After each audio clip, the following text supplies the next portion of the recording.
Bullied teen protected a new schoolboy from a cruel prank. Next day, the biker president stepped out first.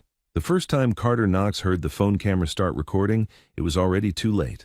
A new kid was on his knees on cold tile, blinking glitter out of his eyes, while 3 seniors laughed like it was a sport. Carter stepped between them anyway, and the biggest one smiled and whispered, "Good. We needed a villain." Before we continue, tell us in the comments where you are watching this from. The senior raised his hand to drive the kid's face down again, and Carter grabbed his wrist and break. Carter's fingers locked around the boy's wrist. The skin was warm. The grip was steady. The smile wasn't. Trent Mallory didn't look like someone who'd ever been told no. Letterman jacket, clean haircut, the kind of face teachers trusted without thinking. In Hollow Creek, that was power. Behind Trent, Logan Beck held up his phone, laughing too loud. Chase Vickers stood a step back with his hands in his pockets, calm as a man watching rain. On the bench, the new kid, Eli, swallowed hard and tried to wipe his eyes. Gray-blue sludge and glitter clung to his hoodie and lashes. He looked like he'd been dunked in a joke that tasted like bleach. Trent's eyes stayed on Carter. "Let go." Carter didn't. His heartbeat hammered in his throat. He'd promised himself 100 times he wouldn't get involved. Not after last year. Not after the bruises, the detentions, the whispers that followed him like dogs. But Eli's breathing had gone thin, panicked, the way it does right before someone breaks. "Leave him alone," Carter said. Logan laughed. "Listen to Knox acting like he's the hall monitor." Trent tilted his head, still smiling. "You're always where you don't belong." That was the truth of Carter's life. He belonged nowhere in the school except the bottom, too poor to blend in, too tired to perform. He worked evenings at Benny's Gas to keep his mom's lights on and her prescriptions filled. He slept in a room that smelled like laundry detergent and worry.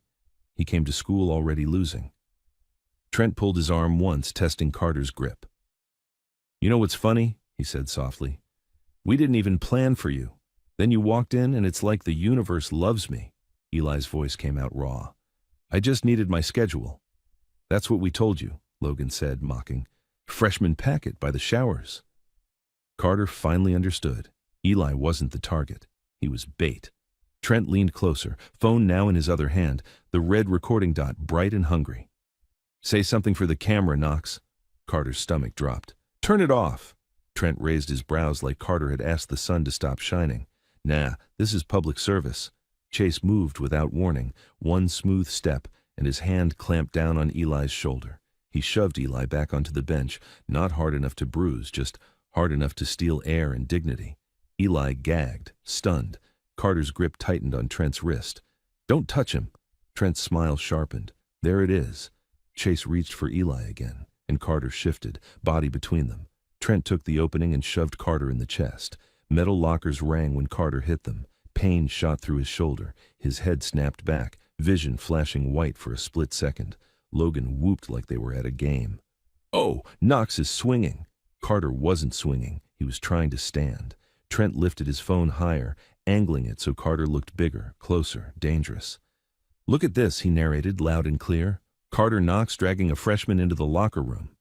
"That's a lie," Eli said, voice shaking. "He pulled me back." Chase cut him off with another shove. "Shut up." Eli's eyes watered again, not just from sludge, from humiliation, from the sudden realization that nobody in this room was going to help him. Carter's jaw clenched so hard it hurt. He could feel it. Trent turning reality into a story in real time, molding it around the camera. Carter made himself go still. Trent laughed. "What? You think if you stop moving the video won't work?" He leaned in, voice dropping low enough that only Carter could hear. "Your mom still sick?" Carter froze. Trent's grin widened at the reaction. "Yeah, I know." That's what Hollow Creek did. It found the one thing you couldn't protect and touched it anyway. Carter's hands curled into fists, then forced themselves open again. If he swung, he'd lose everything. If he didn't, Eli would. Eli tried to stand. His knee shook. He made it halfway up before his foot slid on the slick tile near the drain. A second bucket came flying. Chase swung it this time, snapping his arms forward like a pitcher. The sludge slapped into Eli's chest and face, heavier than the first. Eli stumbled, hit the bench, and doubled over, coughing. Logan shrieked with laughter and filmed it from 2 feet away. Carter lunged toward Eli, instinct pure and stupid, and Trent stepped in, shoulder-checking him back. "Careful," Trent said, loud for the camera. "He's getting aggressive." Carter's breath sawed in and out. He looked at Eli's shaking hands, at the glitter stuck to his lashes like tears he couldn't wipe away, and something cold settled in Carter's gut. He couldn't win this fight, not the way they wanted it. So Carter did the one thing Trent didn't expect. He spoke to Eli, not to them. "Eyes on me," Carter said. "Stand up. Slow." Eli blinked, confused, then locked onto Carter like a lifeline. Carter moved in, palms open, and helped Eli to his feet. Eli leaned into him for one unsteady second, like he might pass out. Trent's phone stayed trained on Carter's hands. "Touching him now," Trent announced. "Sick." "Stop," Carter said louder. "This is done." Trent's smile didn't move. "Not until we get what we came for." Logan pointed his camera at Eli. "Say you're scared, new kid. Say Carter did this." Eli swallowed hard. His voice shook, but it held. "Carter didn't do anything. You did." For the first time, Logan's laughter faltered. Chase's eyes narrowed. Trent's smile stayed, but it turned mean. "Wrong answer." He swung his arm like he was going to slap Eli. Carter caught Trent's wrist again. Same move, faster this time. That was all Trent needed. He ripped his arm free and threw himself backward, selling it like a stuntman. His shoulder hit the lockers. He made a noise that sounded like pain. "Coach!" Logan shouted instantly like it was scripted. "Coach, help!" Footsteps pounded outside. The locker room door banged open, and Coach Brannigan filled the frame. Thick neck, whistle, authority. His eyes flicked over Eli's mess, then landed on Carter like a magnet. Trent straightened, suddenly the picture of shock. "Coach, we tried to stop him," Trent said fast. "He dragged the new kid in here. We've been recording because we didn't know what else to do." Logan shoved his phone forward. "We got it all." Eli took a shaky step. "That's not—" Coach's glare cut him off without a word. "Knox," he growled. "Again?" Carter's mouth went dry. "Coach, Coach pointed toward the door. "Office, now!" Eli's voice cracked. "Sir, they dumped—" "Office!" Coach repeated louder, like Eli was background noise. Trent's eyes met Carter's for a split second. Pure satisfaction. They walked out into the hallway. Students stared. Somebody laughed. Somebody filmed. Glitter dripped from Eli's hoodie onto the floor, sparkling under fluorescent lights like a trail of shame. Carter kept his shoulders square, even though one of them screamed with every step. He'd been marched to the office before. He knew the routine. The adult version of, "We don't want to know." Eli's voice came out small. "Why did you help me?" Carter didn't look at him. "Because they weren't going to stop." Eli swallowed. "Now they'll come after you." Carter breathed out through his nose. "They already have." Principal Harlan didn't invite them in. He summoned them. His office looked like a lawyer's. Dark wood, framed awards, leather chairs. A school resource officer stood by the file cabinet, arms crossed, watching Carter like he already knew the ending. Harlan's eyes went to Eli. "First and last name." "Eli Kane," Eli said. For a split second, Harlan's smile stalled, then returned. "Welcome to Hollow Creek," Coach Brannigan spoke fast. "Knox was in there again, starting a fight." Carter's throat burned. "I stopped it." Eli shook his head, glitter still stuck in his lashes. "They set me up. Trent Mallory was recording. Carter pulled me back." Harlan didn't ask for the phones. He didn't ask for the footage. He slid a form across the desk like it was already decided. "Carter," he said softly, "you have a history. You can take 3 days out of school suspension, or 1 day in school, and you sign that you accept responsibility for escalating the situation." 3 days meant 3 missed shifts. It meant his mom's meds getting stretched thin again. Carter picked up the pen. His hand shook. He signed. Eli's eyes flashed. "That's wrong." Harlan's voice stayed smooth. "Mr. Kane, my advice is simple. Choose your friends carefully."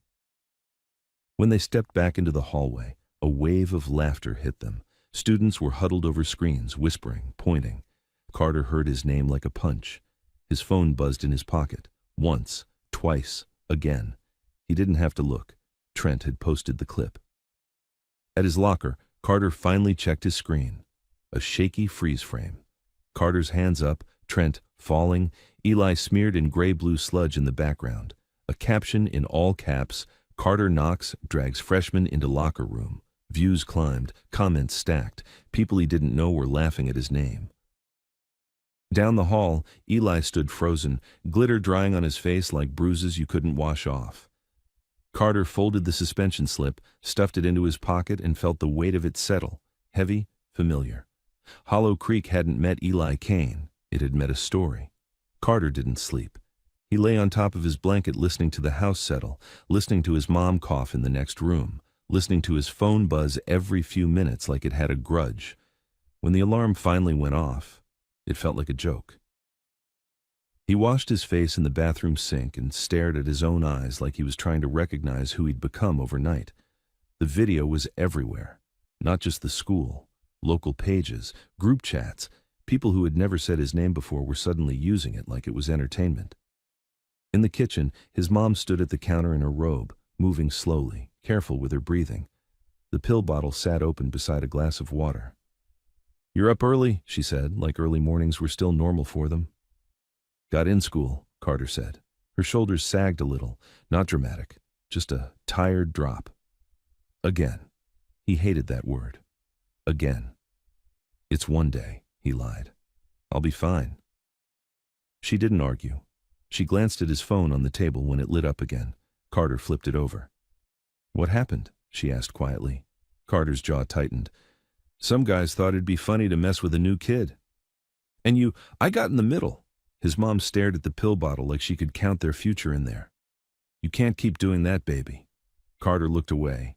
He didn't have an answer that wouldn't hurt. He grabbed a piece of toast, didn't taste it, and kissed her forehead on his way out.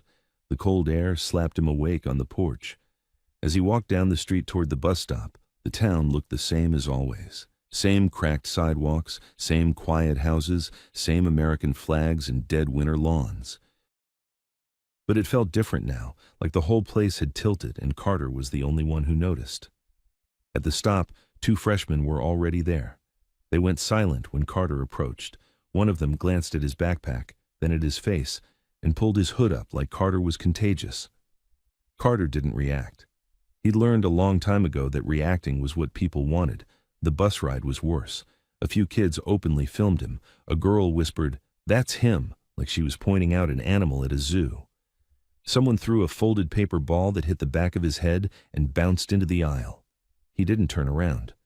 The school came into view. Brick building, neat flagpole, clean windows that never showed what happened inside. The bus doors hissed open, and the moment Carter stepped onto the sidewalk, he heard it. A deep, rolling thunder that didn't belong to a school morning. It wasn't a truck. It wasn't a student car with a loud muffler. It was engines, plural, coming in like a wave. Heads turned, conversations died. Even the kids who loved attention shut up because this wasn't their kind of attention.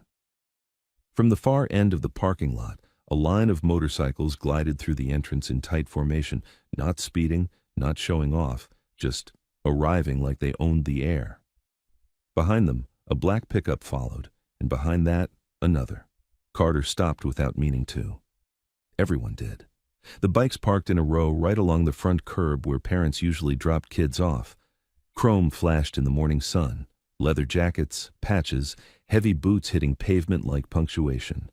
One by one, riders swung their legs off and stood. Then the lead bike cut off, and the rider didn't rush. He took his time. He was tall, broad-shouldered, hair pulled back, beard trimmed short. He wore a black leather vest over a dark hoodie, and the back patch curved across his shoulders like a warning. Below it, in clean stitching, was a word that made even the teachers freeze at the doors. President. The biker president stepped down and looked at the school like he was taking inventory. For a second, Carter thought it might be about him. The video, the accusation. Like this was some weird consequence nobody explained. Then, the biker president's gaze moved past the crowd, past the noise, and landed on one person walking stiffly toward the entrance. Eli. Eli's hoodie was clean today, but his face was still off. His eyes were tired, red at the edges. He looked like he'd spent the night replaying the locker room over and over. When Eli saw the bikes, he stopped dead. The biker president didn't smile. He didn't wave. He simply nodded, small, controlled, and Eli's shoulders loosened like someone had cut a rope around his chest. Carter watched that exchange and felt his stomach twist. So that's what Principal Harlan had recognized yesterday. Not just a name, a connection. The biker president took 2 steps forward, and the whole front walkway cleared without anyone asking it to. Teachers who usually barked at kids for running suddenly acted like they'd forgotten how to speak. A woman got out of the black pickup, not a biker, clean coat, hair neat, a folder tucked under her arm like a weapon made of paper. She walked right beside the president, matching his pace. A lawyer, Carter thought. This wasn't a spontaneous dad is mad situation. This was organized. From the edge of the lot, Trent Mallory appeared with Logan and Chase. Carter saw them clock the bikes and stiffen. Logan's laugh didn't come today. Chase's eyes tracked the president like a hunter recognizing a bigger predator. Trent tried to act casual, but his throat moved like he swallowed wrong. The biker president didn't look at Trent. Not once. He walked straight through the front doors. The woman followed. 2 more riders stayed outside and leaned against their bikes, arms crossed, scanning the crowd without moving their heads. It wasn't aggressive. It was worse than that. It was calm, like they were used to being obeyed. Carter forced himself to keep walking. He needed the in-school room. He needed to get through the day. He needed to stay invisible. But the air inside the school was electric. Teachers whispered in clusters. Kids stood at lockers pretending they weren't watching the office hallway like it was a reality show. Carter was halfway to the main office when he heard his name. Knox. He turned. Mr. Dillard, the attendance guy, stood near the counter, pale. Principal wants you. Now. Carter's heart dropped straight into his shoes. He looked past Dillard and saw the office door cracked open. Inside, he could hear low voices. One of them was Principal Harlan's, too high, too friendly. Another was deeper, controlled, with no panic in it at all. Carter swallowed. What for? Dillard's eyes flicked toward the hall like he didn't want anyone hearing him. Just go. Carter walked into the office. The waiting area felt smaller than usual, like the walls were listening. The secretary didn't make eye contact. Her hands shook as she typed.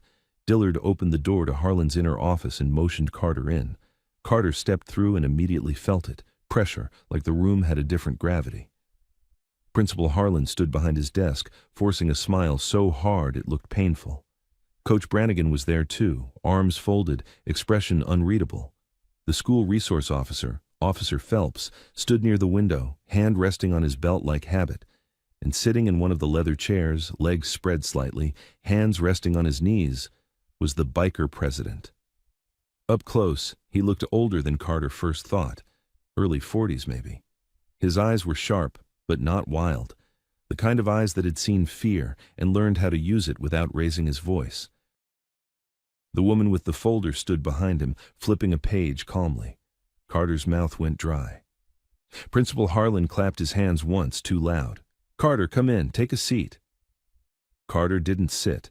He couldn't tell if sitting was surrender. The biker president lifted his chin slightly, studying Carter like he was reading something written under his skin. Then he spoke. Carter Knox. Not a question. Carter's throat tightened. Yeah. Principal Harlan rushed in, voice syrupy. Carter, this is... Save it, the biker president said, still calm. Harlan went silent. Coach Brannigan's eyes widened a fraction. The biker president looked at Carter again. You were in the locker room yesterday. Carter's pulse hammered. I was. You put your body between my kid and 3 grown boys. My kid. The words hit Carter like a shove. Eli Kane wasn't just connected to him, he belonged to him. Carter stared, confused and careful. I just didn't want them to. I know what you wanted, the biker president said. I watched the full clip. Harlan's smile twitched. We have policies about phones. The woman with the folder finally spoke, voice clean and cold. Your policies aren't the issue, your negligence is. Officer Phelps shifted his weight, like he suddenly regretted being in the room. Coach Brannigan cleared his throat. Sir, with respect, the video shows Knox. The biker president didn't raise his voice. He didn't even look at Coach. Does it? Coach Brannigan stopped talking mid-sentence like his tongue had been unplugged. The woman opened the folder and slid a printout onto the desk, then another. Carter couldn't see the pages clearly, but he saw still frames, angles the posted clip didn't show, the bench, the bucket, Chase's hand on Eli's shoulder, Trent holding his phone up like a director. Principal Harlan's face tightened. "Where did you get those?" The biker president's eyes stayed on Harlan. "From the part you didn't ask for." Silence spread. Carter felt dizzy. All day yesterday, all night, he'd been bracing for punishment, for the world to crush him for doing one decent thing. Now, a biker president was sitting in the principal's office like he owned the chairs. The biker president turned to Carter. "You signed a statement." Carter blinked. "They told me?" "I know what they told you," the biker president said. His voice wasn't angry. It was worse. It was certain. "They told you what they tell people in towns like this. Take the blame and it'll hurt less." Carter's hands curled, then unclenched. "I needed to keep my job." The biker president's eyes narrowed slightly, not at Carter, at the system behind him. "You got a job?" "Benny's Gas." The woman made a note without looking up, like that name mattered. Principal Harlan forced a laugh that died immediately. "Now, let's be rational.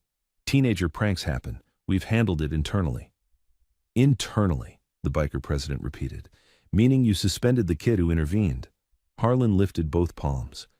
"Carter has a record." Carter flinched even though he expected it. That word, record, as if he'd robbed a bank instead of getting shoved around for being poor. The biker president leaned forward slightly. The leather creaked. "What's his record, Harlan?" Harlan hesitated. That hesitation said everything.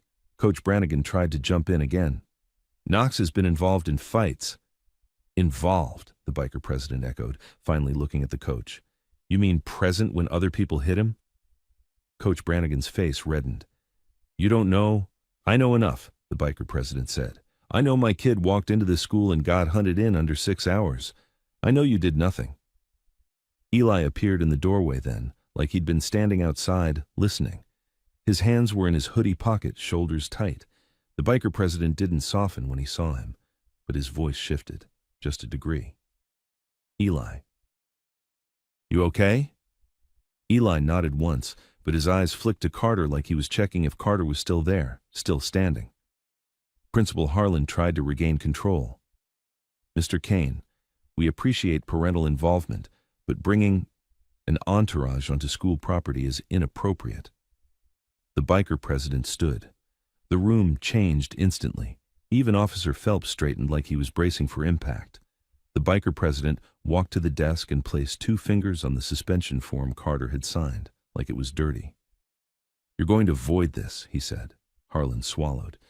"That's not—" The woman with the folder stepped forward. "It is. Or the district will be answering to more than a phone call.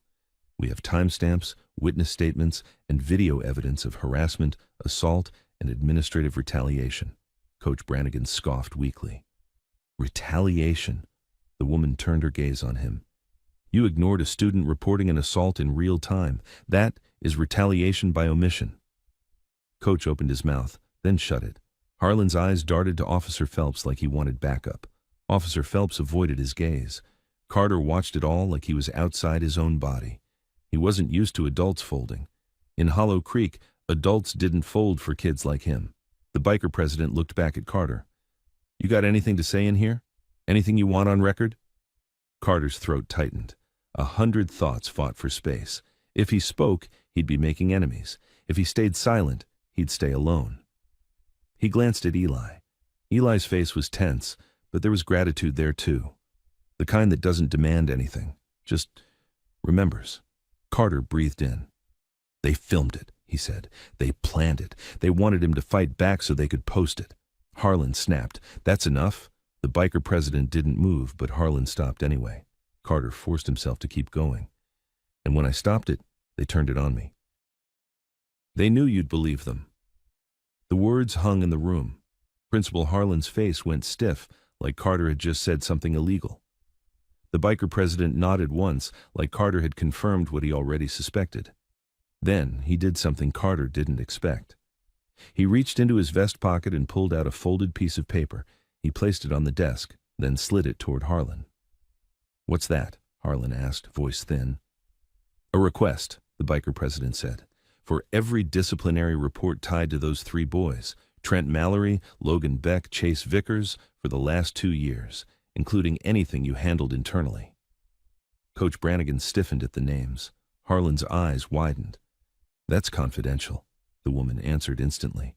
Not when there's an active complaint and potential criminal conduct on campus. Officer Phelps shifted again, and Carter saw sweat at his temple. The biker president's voice stayed level. And I want the hallway camera footage from yesterday, all of it, from first bell to dismissal. Harlan stared like he'd been asked to hand over his own spine. Our cameras, sometimes they don't, the biker president said. Harlan's mouth opened. The biker president stepped closer, close enough that Harlan had to tilt his head up to meet his eyes. No shouting, no threats, just presence. Here's what you're going to do, the biker president said. You're going to stop treating this like a prank. You're going to stop sacrificing kids to keep your school looking clean. And you're going to start with him. He gestured toward Carter without looking away from Harlan. Carter's stomach tightened. He didn't want to be started with. Being noticed in Hollow Creek was how you got crushed. Harlan's voice came out small. Mr. Kane, The biker president finally glanced toward the door. Bring them in. One of the riders who'd been waiting outside the office stepped into the doorway like he'd been summoned by telepathy. He didn't speak. He simply moved aside. And that's when Carter saw Trent, Logan, and Chase standing in the hall, trying to look confident and failing. Trent's face was pale. Logan kept swallowing. Chase stared straight ahead like he'd decided emotions were weakness. Principal Harlan forced himself to stand tall again. Boys, come in. Trent stepped forward first, chin lifted. Principal Harlan, my dad said... The biker president turned his head slowly toward Trent. Trent stopped talking like he'd hit an invisible wall. For the first time since Carter had known him, Trent Mallory didn't look like he owned the room. He looked like he'd just realized rooms could belong to other people too. The biker president's voice stayed calm, almost conversational. Which one of you dumped the bucket? Nobody answered. The silence wasn't courage. It was calculation. Carter felt it in his bones. This wasn't over. This was the moment right before someone tried to flip the board and change the game again. Trent's eyes darted to Carter, sharp and resentful, and Carter understood exactly what Trent was thinking.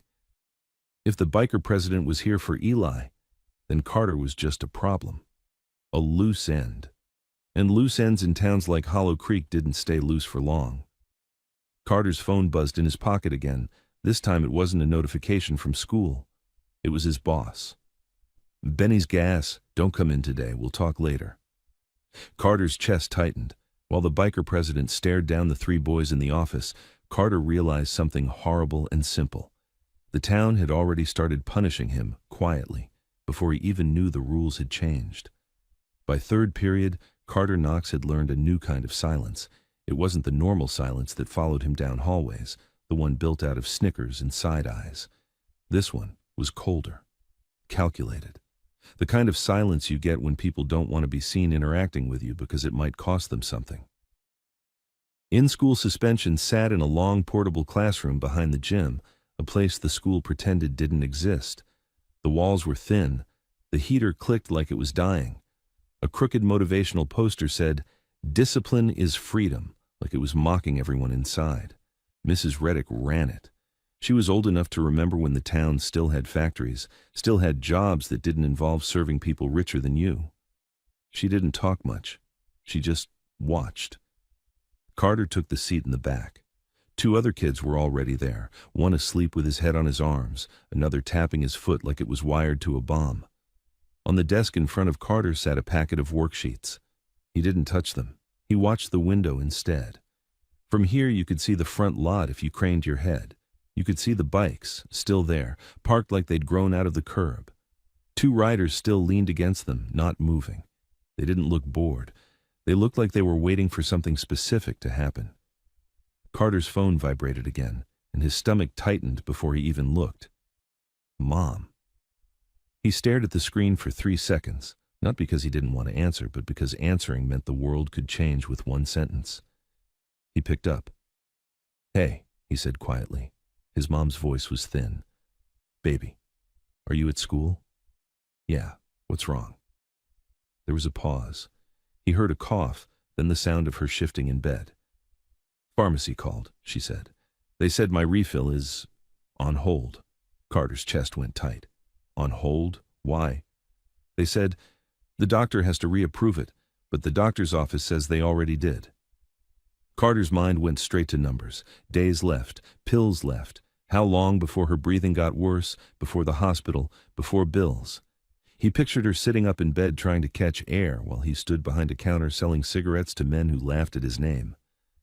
"What pharmacy?" he asked, already knowing. "Town Care," she said.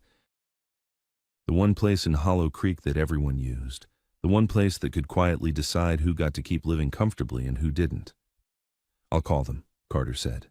His mom swallowed. "Carter." "Yeah?" "I saw the video." His throat closed. "Mom, it's not—" "I know," she said fast. "I know your face, I know your hands. You don't do that." Her belief hit him harder than any punch. It didn't make him feel better. It made him afraid. Because belief didn't protect you in Hollow Creek. It just gave you something to lose. "I'll handle the pharmacy," Carter said. "Just stay calm. Don't stress." She tried to laugh and it turned into a cough. "Okay?" He hung up and stared at his phone until the screen went dark. He could feel his heartbeat in his wrists. Retaliation, he thought. Not loud, not obvious. Just 1,000 small doors closing one by one until you had nowhere left to go. He tried Town Care during lunch. The line rang 3 times, then a receptionist answered with a voice that sounded bored on purpose. "Town Care Pharmacy, how can I help you?" "This is Carter Knox," he said. "I'm calling about Denise Knox. Her refill got put on hold." A pause. Keys clicking. "Date of birth?" He gave it. The keys stopped. Another pause, longer this time. Carter could almost hear the receptionist deciding what story she was allowed to tell. "It says here the prescription requires reauthorization," she said. "My mom's doctor says they already did it." "Then we'll need to wait," the receptionist said, voice flat. "How long?" "I can't give a time frame." Carter felt heat rise behind his eyes. He forced it down. "Can I talk to the pharmacist?" "I'll check." A muffled hand over the phone, a voice in the background, another pause. Then, "He's unavailable." "Unavailable?" Carter repeated. "It's a refill. My mom needs—" "Sir," the receptionist said, and her tone shifted just enough to be a warning. "There's nothing I can do." Carter gripped the phone tighter. "Then tell me who can." Silence for 1 beat, and then the line went dead. He stared at the screen, stunned. The call hadn't ended politely. It had been cut, like he wasn't worth the energy. Behind the gym, the bell rang. Students poured into the courtyard like they were released from a cage. Carter stayed by the portable, watching them move around him like water around a rock. Eli appeared near the fence line, walking alone. He'd changed his hoodie again, different color, same guarded posture. He kept his head down, but his eyes tracked everything. The way kids stood too close, the way teachers watched without intervening. When Eli reached the portable, he stopped and looked at Carter through the window. Mrs. Reddick's eyes narrowed, but she didn't move. Eli lifted a hand slightly, a silent question. "Can I?" Carter opened the door. The cold air rushed in. Eli stepped inside and closed it behind him. His presence changed the space. He didn't look like he belonged in school suspension, which made Carter wonder what he'd already had to do to survive other places. Mrs. Reddick looked up. "Mr. Kane, you're not assigned here." Eli's voice was calm. "I need to talk to him." "This is a disciplinary setting," she said. Eli glanced toward the window, toward the bikes, toward the 2 riders still watching. Then he looked back at Mrs. Reddick, and something in his gaze made her hesitate. "I won't be long," he said. Mrs. Reddick studied him for a moment, then looked at Carter like she was deciding how much trouble Carter could handle. Finally, she nodded once, slow. 5 minutes, she said. Eli sat in the empty chair beside Carter. The other kids in the room pretended not to listen, which meant they were listening with their whole bodies. Eli kept his voice low. "You okay?" Carter almost laughed. It would have come out ugly. "No." Eli's eyes flicked to Carter's phone. "Something happened?" Carter hesitated. He didn't talk about his mom, not to anyone, not in a place like this. But Eli was looking at him like he already knew what it was like to have a life that could collapse because someone felt petty. "My mom's meds got held," Carter said quietly. Today. Eli's jaw tightened. Because of yesterday. Because of town politics, Carter corrected, bitterness slipping through. Because Trent Mallory's dad sits on the board, and half the people here owe him favors. Eli didn't argue. He just breathed out through his nose like he'd expected it. Listen, Eli said, leaning closer. I didn't want this to touch you. Carter gave him a look. Then why are you here? Eli's eyes hardened a fraction. Because it already touched you, and because it won't stop unless somebody cuts it off. Carter stared at him. Your dad, he said, and the word felt wrong in his mouth. He's the president, Eli said. Why is he really here? Eli's lips pressed together. For a second he looked younger. Then that look vanished. Because he promised my mom he'd keep me safe, Eli said. Carter blinked. Your mom? Eli's gaze dropped to the desk. She's gone. Carter's throat tightened. He didn't know what to say. Eli continued, voice controlled like it had been rehearsed in private. She died last spring. Car accident, but not an accident if you ask the people who knew her. Carter's skin prickled. What does that mean? Eli looked at him now, direct. It means my last name is trouble in certain places. It means people assume things about me before I open my mouth. It means when I transferred here, I told my dad I'd be fine. Because I wanted to be normal for once. Carter swallowed. And now? And now, Eli said. I walked into a locker room and learned normal isn't real. Mrs. Reddick's pen scratched on her clipboard, slow. She was pretending not to track every word, but Carter could tell she was measuring something. Eli's eyes flicked around the room, then back. You should know why they were so confident yesterday. Carter's jaw clenched. Because the principal always sides with them. Because Trent's family isn't just on the board, Eli said. Trent's uncle is the county commissioner. Logan's stepdad works for the sheriff's office, and Chase's mom runs the booster club money. Carter's stomach sank. It wasn't new information, but hearing it lined up like bullets made it feel heavier.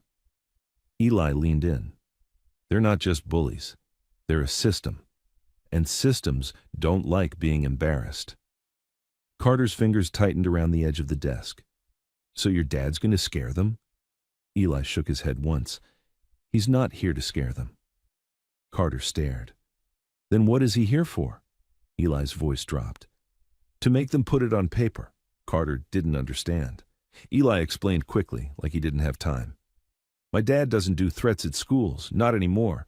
He's making a formal complaint, bringing the lawyer, getting the footage, creating a record that the district can't bury. Carter felt a strange mix of relief and dread. Relief because someone finally cared about truth. Dread because truth still had to survive Hollow Creek.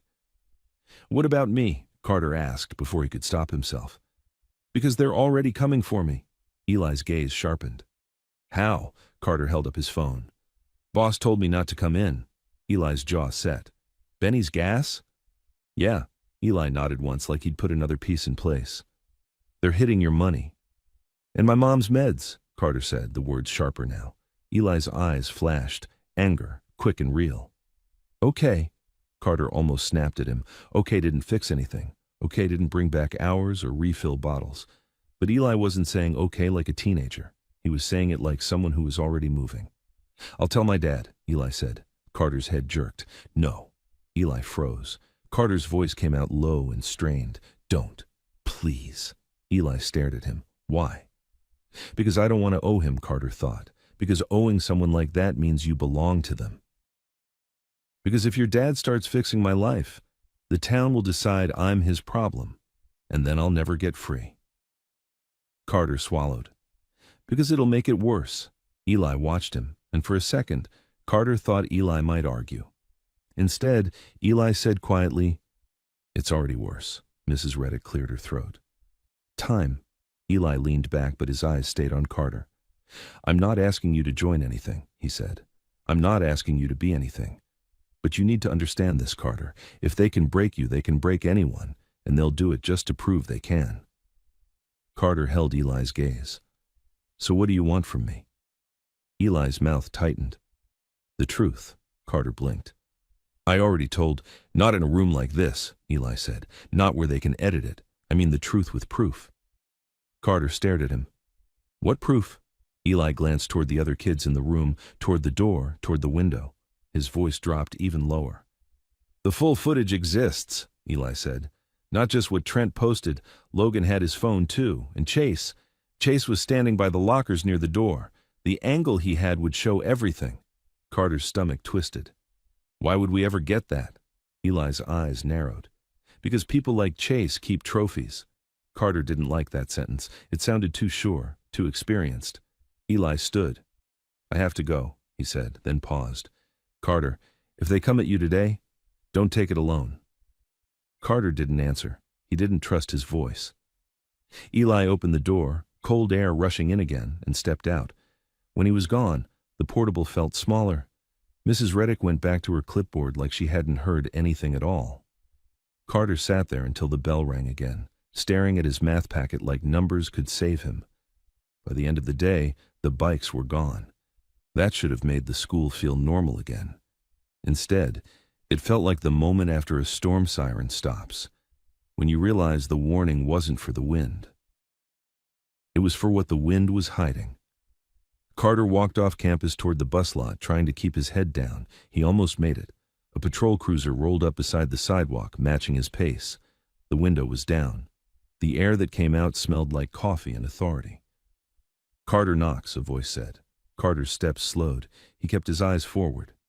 Yeah? Deputy Raines leaned out slightly, resting his forearm on the door.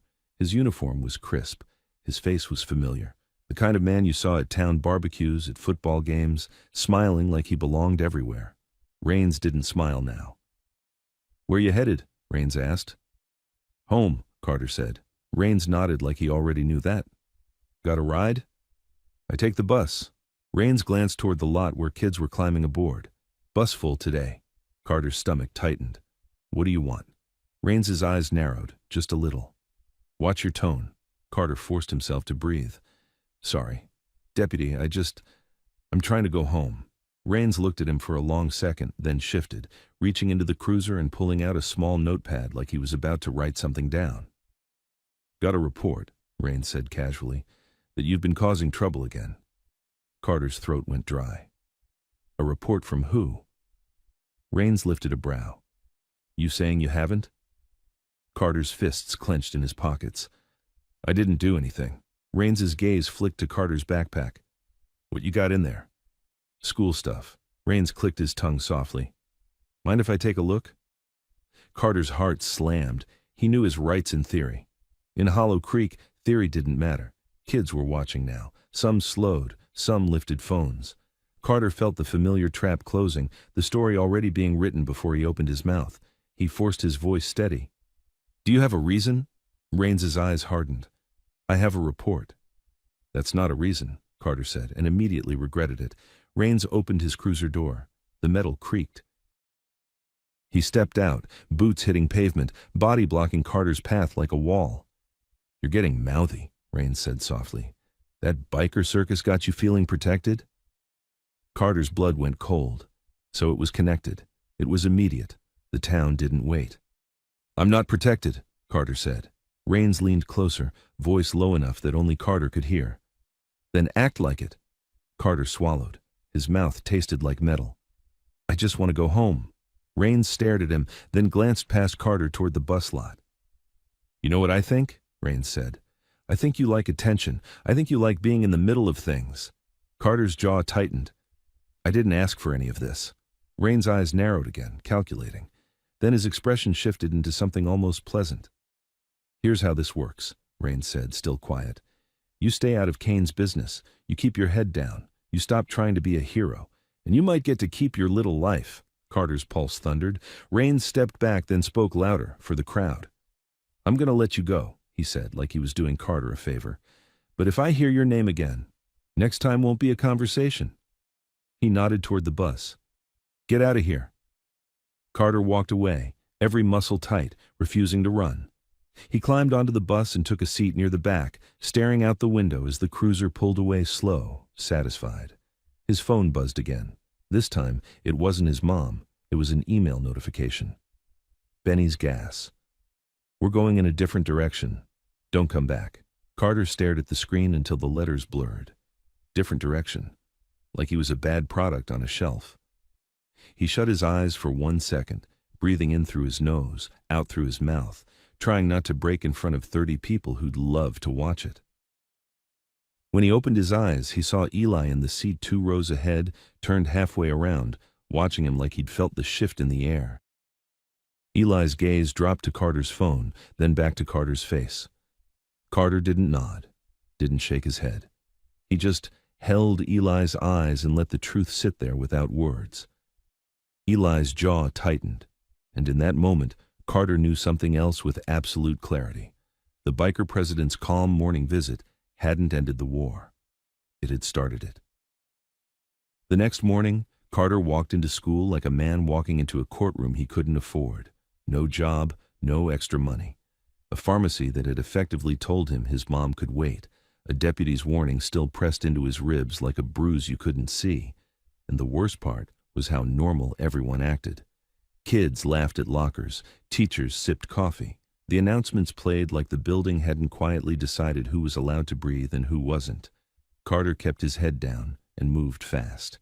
He didn't see Trent, Logan, or Chase until second period, when he turned a corner and nearly slammed into them outside the vending machines.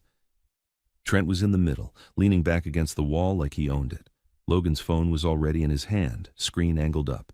Chase stood slightly behind, eyes scanning the hallway like he was checking exits. Trent's smile came slow. Knox. Carter didn't stop. Move. Trent didn't move. Heard you got fired. Carter felt his stomach drop, then harden. Get out of my way. Logan laughed. Look at him. Thought he was somebody because he touched Kane's little puppy. Chase's eyes flicked, just once, toward the camera bubble in the ceiling above them, then back to Carter. Carter saw the glance and understood. They were choosing spots, choosing angles. Trent stepped closer, voice dropping. You know what you did yesterday? He said. You made my family get a phone call. Carter's throat tightened. Good. Trent's smile vanished.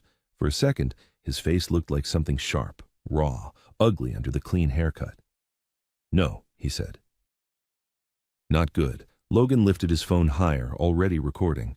Trent spoke louder, for the camera. Carter Knox threatening students in the hallway. Again. Carter's jaw clenched. He looked around. People slowed to watch. Nobody stepped in. He'd seen this script before. Trent leaned in, low again. You want to know what happens now? He whispered. We make you radioactive. You already lost your job. Next is your mom's clinic. Next is your bus. Next is you. Carter's blood went cold. You're the reason her prescription got held. Trent's eyes gleamed. Prove it. Carter stared at him, breathing shallow. Chase spoke for the first time, voice flat. Walk away, Knox. It almost sounded like advice. Carter forced himself to step sideways and slip past them. He didn't shove, didn't curse, didn't give them the clip they wanted. As he walked off, Logan called out, loud enough for the hall. Hey, Carter, ask Kane if his biker daddy can buy you another job. Laughter followed him like thrown rocks. Carter kept walking until the sound faded. His hands shook with the effort of not turning around. He made it to third period, slid into his seat, and tried to focus on the whiteboard while his brain ran numbers and fears like a machine. By lunch, he hadn't seen Eli at all. That worried him more than the bullying. Because Eli had been watching yesterday. Eli had understood instantly when Carter lost his job. Eli didn't strike Carter as someone who disappeared casually. When the bell rang for lunch, Carter avoided the cafeteria and headed for the back hallway where the vending machines were quieter and the cameras were fewer. He found Eli near the trophy case, alone, staring at a framed photo like it had insulted him. Eli heard Carter's footsteps and turned. His eyes were tired again, harder. You get the email? Eli asked. Carter swallowed. Yeah. Eli's jaw tightened. My dad called Benny. Carter's head snapped up. What? Eli shook his head once, frustrated. Not like that. He didn't threaten. He asked why you were terminated within 24 hours of a complaint. Benny denied everything, said you were late too much. Carter almost laughed. He'd covered shifts, stayed late, worked holidays. Benny had called him reliable right to his face. So what now? Carter asked, voice low. Eli didn't answer right away. His gaze kept flicking down the hallway like he was measuring how much time they had. "Now," Eli said, "they try to make you the problem officially." Carter's skin prickled. "What does that mean?" Eli stepped closer. "It means they stop with rumors and start with something that gets you expelled. Or arrested." Carter stared. "For what?" Eli's eyes narrowed. "Whatever they can stick." Carter's heart hammered. "You said your dad was making it paper, getting footage." "He is," Eli said, "but paper takes time. They won't wait." As if the hallway itself had been listening, an announcement crackled over the intercom. "Carter Knox, please report to the main office. Carter Knox to the main office." Every head in the corridor turned. Carter felt the floor shift under him. His mouth went dry. Eli's eyes hardened. "That's it." Carter exhaled slowly. "I didn't do anything." "I know," Eli said. "That's not the point." Carter started walking. Eli moved with him, but a teacher stepped into the hall and held a hand out. "Eli," she said quickly, too quick, "you were asked to go to guidance. Now." Eli's gaze snapped to her. "No, I wasn't." The teacher's smile tightened. "Yes, you were." Eli looked at Carter like he was memorizing the next 10 seconds. "Don't say anything without someone present," Eli said, voice low. Carter nodded once, even though he didn't know who someone was supposed to be for a kid like him. He walked to the office alone. The waiting area was packed with tension. The secretary didn't look up. The air smelled like toner and fear. Officer Phelps stood near the door. Deputy Raines stood beside him, hands on his belt, face neutral like he hadn't threatened Carter yesterday. Principal Harlan's door was closed. Dillard opened it and motioned Carter inside. Carter stepped through and immediately saw Trent, Logan, and Chase seated against the wall, all wearing expressions of bored innocence. Trent's eyes met Carter's, and he smiled. Carter's stomach dropped. Principal Harlan sat behind his desk, face drawn tight. The lawyer from yesterday wasn't here.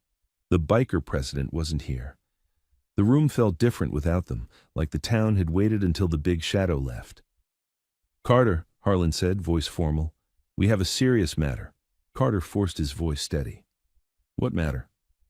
Officer Phelps stepped forward and placed a clear plastic evidence bag on the desk.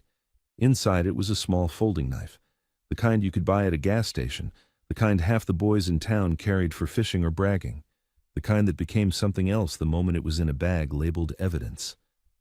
Carter's blood went cold. Harlan's voice came out measured like he'd practiced it. "This was found in your locker." Carter stared at the bag like it was a hallucination. "That's not mine." Deputy Raines watched him, eyes flat. Trent leaned back in his chair and sighed, loud enough to be heard. "Told you," he muttered, like he'd been warning everyone all along. Carter's mouth went dry. "You searched my locker?" Officer Phelps nodded. "We had cause." "What cause?" Carter snapped, then caught himself. "What cause, sir?" Harlan's lips tightened. "A student reported feeling threatened. They said you showed them a weapon." Carter's hands shook. "That's a lie." Harlan's gaze didn't flicker. "Carter, with your history—" "My history's getting hit," Carter said, and the words came out sharper than he wanted. "My history is you believing them." Raines stepped forward, voice calm. "Watch your mouth." Carter's pulse thundered. He felt trapped. He could already see how this would go. The knife, the report, the suspension turning into expulsion, expulsion turning into charges, charges turning into his mom losing her doctor, losing her meds, losing everything. He forced himself to breathe. "I want to see the locker search," Carter said. "The camera footage." Officer Phelps's jaw tightened. "We don't have cameras in the locker hallway." Carter looked at him. "Then who opened it? Who was there?" Phelps hesitated for half a second, and that half second felt like a confession. Harlan slid a paper across the desk. "You can sign acknowledging possession, and we can handle it as a school matter."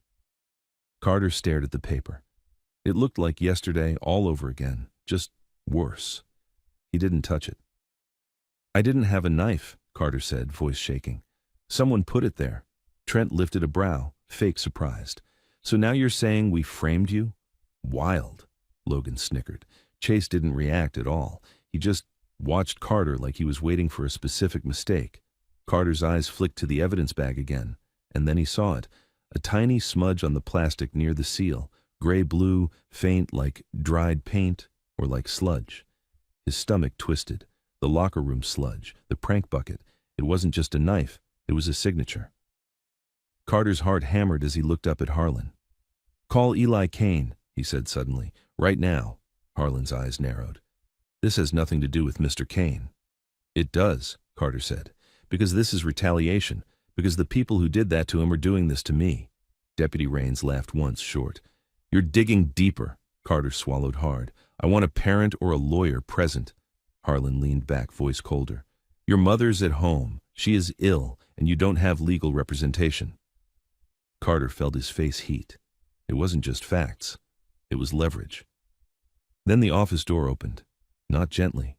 It swung wide like someone had decided doors didn't get votes. Everyone turned. Eli stood in the doorway, breathing hard like he'd been running. Behind him, the woman with the folder, yesterday's lawyer, stepped in, calm as ice. And behind her, the biker president. He didn't look angry. He looked empty, which was worse. He took one glance at the evidence bag on the desk, then looked at Carter. Then he looked at Principal Harlan. "Explain," he said. Harlan's throat bobbed. "Mr. Kane, this is a separate—" The biker president walked forward until he was right at the desk. He didn't raise his voice. He didn't threaten. He simply pointed at the knife bag. "You're trying to arrest the kid who protected my son," he said softly. Deputy Raines stepped forward, defensive. "We had a report," the lawyer spoke over him, voice sharp and clean. "And we have an active complaint on file that includes retaliation by staff. Any disciplinary action taken against Mr. Knox after that complaint is now discoverable." Harlan's face drained. "Discoverable?" The biker president's eyes stayed on Harlan. "You really want to do this?"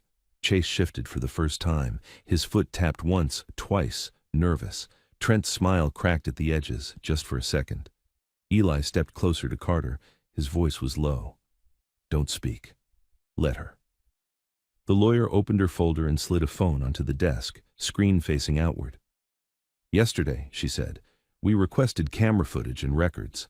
This morning, we received a tip from a student that a weapon would be found in Mr. Knox's locker. We arrived before your call ended." Harlan's eyes widened. "A tip from who?" The lawyer didn't answer. She tapped the phone screen. A video played. Not the locker room. The hallway outside the lockers, early morning, empty corridors. A figure approached, hood up, moving fast. The camera angle was high, like from a ceiling corner. The figure stopped at Carter's locker and slipped something inside. Carter's breath caught. "That's—" Eli's hand touched his arm, warning. "Don't speak." The figure turned slightly as they walked away. For one clear frame, the hood shifted. And the face underneath wasn't Carter's. It was Logan Beck's. The room went dead silent. Logan's knee started bouncing so fast the chair squeaked. Trent's eyes snapped to Logan like he'd just been betrayed. Chase stared at the floor, jaw tight. Deputy Raines's face hardened, but his eyes flicked toward Harlan like he was recalculating. The biker president didn't move. He just stared at Harlan and said softly, "Still a separate matter?" Harlan swallowed. This footage, our cameras," the lawyer cut him off. "You said you didn't have cameras in that hall, yet here we are. Either you lied, or someone is accessing feeds you're claiming don't exist." Officer Phelps looked like he wanted to disappear into the wall. The biker president finally turned his head toward Logan. His voice stayed calm. "Son," he said, not to Eli. He said it to Logan like it was a title Logan didn't deserve. "What'd you put in his locker?" Logan's mouth opened. No sound came out. Trent finally stood, panic flashing. This is edited." The lawyer's eyes snapped to him. "It's time-stamped and pulled from the district's archive server. Try again." Carter's vision blurred for a second, not from tears, from shock. Someone had actually brought proof. Someone had actually shown the truth in a room that never wanted it. Harlan's hands trembled as he reached for the phone, then pulled back like it was hot. Deputy Raines cleared his throat. "We can handle this quietly." The biker president's eyes were flat. "No." And when he said that one word, Carter felt it. Something in the room had crossed a line it couldn't uncross. Because if they couldn't bury this, then they would try something else, something bigger, something that didn't need a locker. The office didn't explode. It didn't turn into a shouting match. That would have been easier to understand. Instead, everything went quiet in the way a room goes quiet when the rules change, and nobody wants to be the first to move. Principal Harlan stared at the phone like it had just sentenced him. Officer Phelps avoided everyone's eyes. Deputy Raines kept his face steady, but his jaw worked like he was chewing anger. Logan's knee bounced hard enough to shake the chair. Trent stood rigid, color draining from his cheeks. Chase didn't look at anyone, just the carpet, like the floor might give him instructions. The biker president, Eli's dad, didn't look at the boys for long. He looked at the adults. "You're done," he said to Harlan. "Not as a threat, as a fact." Harlan's lips parted. No words came out. The lawyer reached forward and calmly took the evidence bag with the knife, turning it so the label faced her. "This is contaminated," she said. "Chain of custody is compromised and the origin is now disputed by video proof. If any report gets filed, it becomes falsification." Deputy Raines shifted. "Let's not get dramatic. Kids do stupid things." The biker president's eyes slid to him flat. "You threatened him yesterday." Raines blinked once. "Excuse me?" Eli's voice was low but clear. "You did. Right outside the bus lot." Raines's expression tightened like a mask being pulled. "That's an accusation." The lawyer looked at Carter for the first time since they walked in. "Did he?" Carter's throat felt like sandpaper. Every instinct screamed to stay quiet. Quiet had kept him alive this long, but quiet had also gotten his mom's meds held. "Yes," Carter said. "He did." The word landed heavier than Carter expected. Raines's eyes narrowed, sharp, promising. The biker president didn't react to the promise. He only nodded once like he'd logged it. The lawyer slid another page onto Harlan's desk. "You will void the disciplinary action against Mr. Knox immediately, in writing. You will place the 3 students under temporary removal pending investigation. And you will preserve all footage and records as requested. Any deletion after this moment is obstruction." Harlan's hands trembled as he reached for the paper. "This is, excessive." "It's standard," the lawyer said. "You're just not used to people demanding it." Coach Brannigan wasn't there today.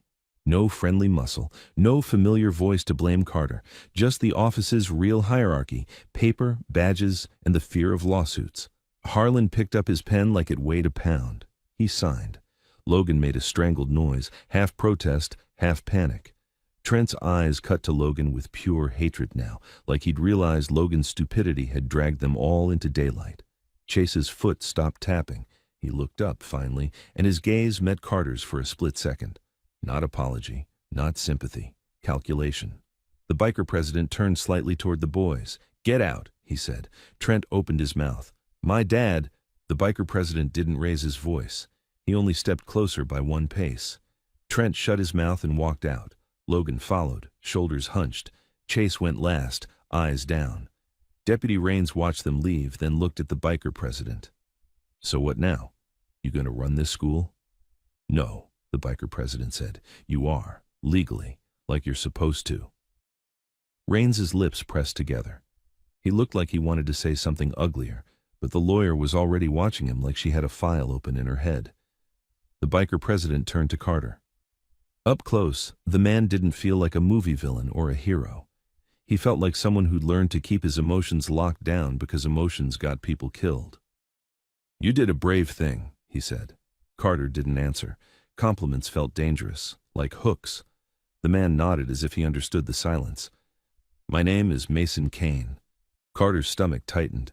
He'd never asked Eli his dad's name. He'd never wanted to know. Names made things real. Mason Kane glanced at the lawyer. "We're done here." The lawyer gathered her folder and the phone. "Mr. Knox," she said, voice softer now, "if they question you again, you do not speak without representation. Not a word." Carter swallowed. "I can't afford—" "You can't afford not to," she cut in. "Someone is already trying to manufacture a case. That means they're desperate." Mason Kane held Carter's gaze. "Walk with us." Carter hesitated. Every kid in the building would see him, every teacher, every rumor machine. He imagined Trent's smile returning tomorrow with a new story. Knox joined the bikers. Knox is their pet now. Knox is protected. But staying alone had cost him everything in 48 hours. Carter stepped out of the office with them. The hallway looked normal. Lockers, posters, kids pretending not to stare. But the way eyes followed Mason Kane was different. Not curiosity, not admiration. Fear with a memory. Outside, the winter air hit Carter's face. The bikes were back at the curb, riders standing like statues. Students kept their distance without being told. Mason Kane stopped beside Carter, just out of earshot of everyone else. Eli stood on the other side, watching Carter's face like he was reading a storm. Mason's voice dropped. "You have a mother." Carter's spine stiffened. "Yeah." "She's sick." Carter's jaw clenched. I'm not prying," Mason said, calm. "I'm measuring what they can leverage." Carter hated how accurate that was. "They held her prescription today." Mason's eyes narrowed, not at Carter, at the idea of it. "Name of the pharmacy." Carter hesitated again. This was the moment where help turned into debt. Eli spoke quietly. "Carter." Carter looked at him. Eli didn't push. He didn't guilt. He just waited. Carter exhaled through his nose. "Town care." Mason nodded once, already moving. "Get in the truck." Carter flinched. "No." Mason stopped, looked back. "No? I'm not." Carter struggled for the right words. "I'm not getting involved with whatever this is." Mason didn't bristle. He didn't get offended. He looked almost tired. "This isn't a clubhouse ride. This is a ride to keep your mother breathing." Carter's throat tightened. "You don't get to—" "I get to do what I can," Mason said, "legally." The word hit Carter harder than anything. Legally, like he was drawing a line on purpose. The lawyer stepped closer. "He's right. This isn't favors. It's documentation. If a pharmacy is withholding medication as retaliation, that's a problem for more than a principle." Carter stared at the ground, fighting himself. He saw his mom's hands shaking when she tried to twist open bottles. He saw her forcing herself to smile so he wouldn't panic. He whispered, "She'll hate this." Eli shook his head once. "She'll hate losing you more." Carter's eyes snapped up. Eli's face didn't soften. "They're not just punishing you. They're showing you what they can touch." Mason opened the passenger door of the black pickup. He didn't gesture dramatically. He just held it, waiting. Carter stood there while the whole school watched from windows and sidewalks. He felt their stories forming like smoke. Then he got in. The cab smelled like leather and cold coffee. The lawyer sat in the back with her folder, already dialing someone. Eli climbed in behind Carter, quiet. Mason started the engine without a word. As they pulled away from the curb, Carter watched the school shrink in the side mirror and felt something unfamiliar twist in his chest. Not safety, attention, and in Hollow Creek, attention was never free. Mason drove straight to town care. No sirens, no threats, just the truck rolling into the lot like it belonged there. Inside, the pharmacy looked the same as it always did. Bright lights, cheap candy by the register, a line of people pretending not to listen to each other's business. The moment Mason Kane walked in, the air changed. Not because he yelled, not because he flashed anything. Because people recognized him. The receptionist behind the counter stiffened. Her eyes flicked to the back, then back to Mason's face, and her polite smile looked glued on. "Can I help you?" she asked. The lawyer stepped forward first. "Yes? We're here about Denise Knox's prescription hold. We would like the denial reason in writing, and we would like to know who initiated it." The receptionist blinked rapidly. One moment." She vanished through the back door like she'd been pulled. Carter stood near the candy rack, hands clenched, feeling exposed. Eli stayed close, not touching him, just present. A pharmacist came out a minute later, middle-aged, white coat, forced smile. "Mr. Kane," he said, voice tight. "I wasn't aware you—" Mason's voice stayed even. "You were aware you cut off a sick woman." The pharmacist's smile faltered. "There was an authorization issue." The lawyer lifted her phone. "We have the doctor's confirmation number and timestamp. Try again." The pharmacist swallowed. His eyes flicked to Carter, and Carter saw it. Recognition. Not of Carter as a person, Carter as a problem. Mason leaned forward slightly. "Who called you?" The pharmacist's throat bobbed. "I can't—" The lawyer's tone sharpened. You can, or we subpoena your call logs. Your choice. The pharmacist's face tightened. He looked past them, toward the security camera in the corner, like it might save him. Then his shoulders dropped a fraction. It was a request, he said quietly. From someone at the clinic. They said the patient was flagged for what? Carter snapped, then caught himself too late. Mason's head turned slightly, a warning to breathe. Carter forced his chest to move. The pharmacist swallowed. For potential misuse, that's what the note said. Carter's vision tunneled. His mom didn't misuse anything. She measured pills like they were gold because they were. The lawyer's eyes went cold. Name, the pharmacist hesitated. I'd have to check. Mason didn't raise his voice. Check. The pharmacist turned and walked back through the door, moving fast now. The receptionist avoided Carter's eyes like she was ashamed. Eli leaned close, voice barely audible. They're trying to make your mom look like a problem so nobody helps her. Carter swallowed hard. Why? Eli's answer was simple. Because you didn't shut up. The pharmacist returned, holding a printed slip in a small paper bag. He handed the bag to the lawyer without meeting Carter's eyes. The refill is processed, he said. And the note. It came from Hollow Creek Family Clinic. Initials on the request, RR. Carter's stomach dropped. RR, Mason's eyes narrowed. Raines, the word didn't need explaining. Deputy Raines, the same man who'd leaned out of a cruiser and told Carter to keep his little life. Carter stared at the paper bag like it was both relief and a warning. His hands shook when he took it. Mason didn't look triumphant. He looked focused. We go to your mother, he said. Carter nodded once, unable to speak. In the parking lot, the winter air felt sharper. The bag was warm in Carter's hands from the pharmacy lights. It felt like proof that someone had tried to squeeze his family and failed, this time. As Carter climbed back into the truck, he realized something that made his stomach twist again. This wasn't about a prank anymore. It was about control. And the town had just shown him how far it was willing to go. Carter expected the ride home to feel like rescue. It didn't. It felt like crossing a bridge with no way back. The paper bag sat on his lap, warm against his palms, and every bump in the road made it crinkle, like it was trying to remind him it was real. His mom's medication, finally in his hands. Eli sat behind him, quiet. The lawyer, Ms. Sloan, made calls in a low voice, dropping names and timestamps like nails into wood. Mason Kane drove with both hands on the wheel, eyes fixed forward, calm in a way that didn't leave room for arguments. When they pulled up to Carter's house, the street looked normal. Too normal. A couple of kids on bikes, a dog barking behind a fence, a neighbor's TV flickering blue through curtains, but Carter noticed the white sedan parked half a block down, engine running. Mason noticed it too. He didn't stare. He didn't react. He simply took a longer route around the block before stopping, like he was confirming what his instincts already told him. You got visitors? Mason asked. Carter swallowed. No. Mason killed the engine. Stay close. Carter stepped out first, holding the bag tight. The air smelled like cold leaves in someone's fireplace. He walked fast up the path. The front door was unlocked. It always was. His mom didn't like the feeling of being trapped in her own house. He pushed it open. Mom? No answer. The living room looked the same. Blanket on the couch, old magazines, a cup on the coffee table. But the kitchen chair was tipped slightly, like it had been bumped. Carter's chest tightened. He moved down the hallway.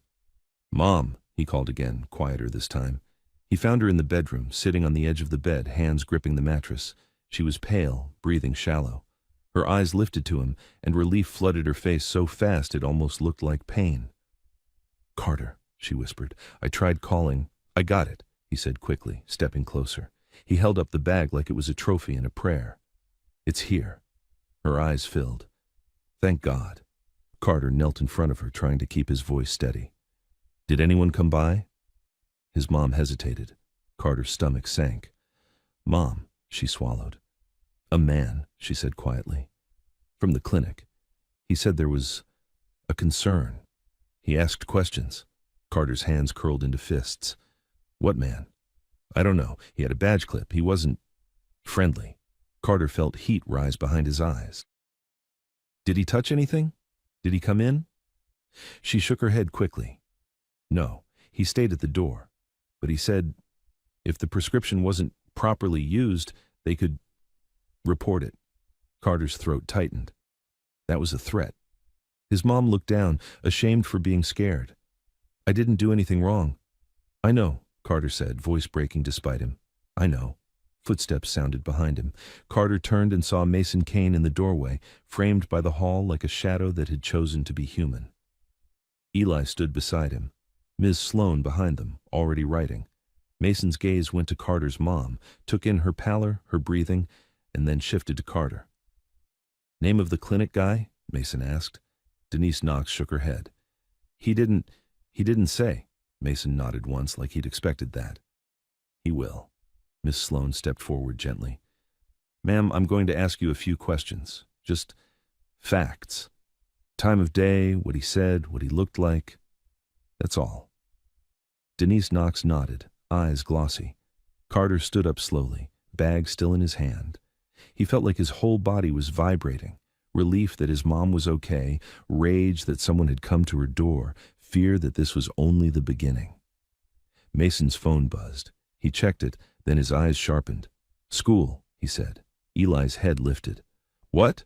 Mason looked at Ms. Sloane. They just posted something. Carter's stomach dropped. Who? Mason didn't answer. He held the phone out.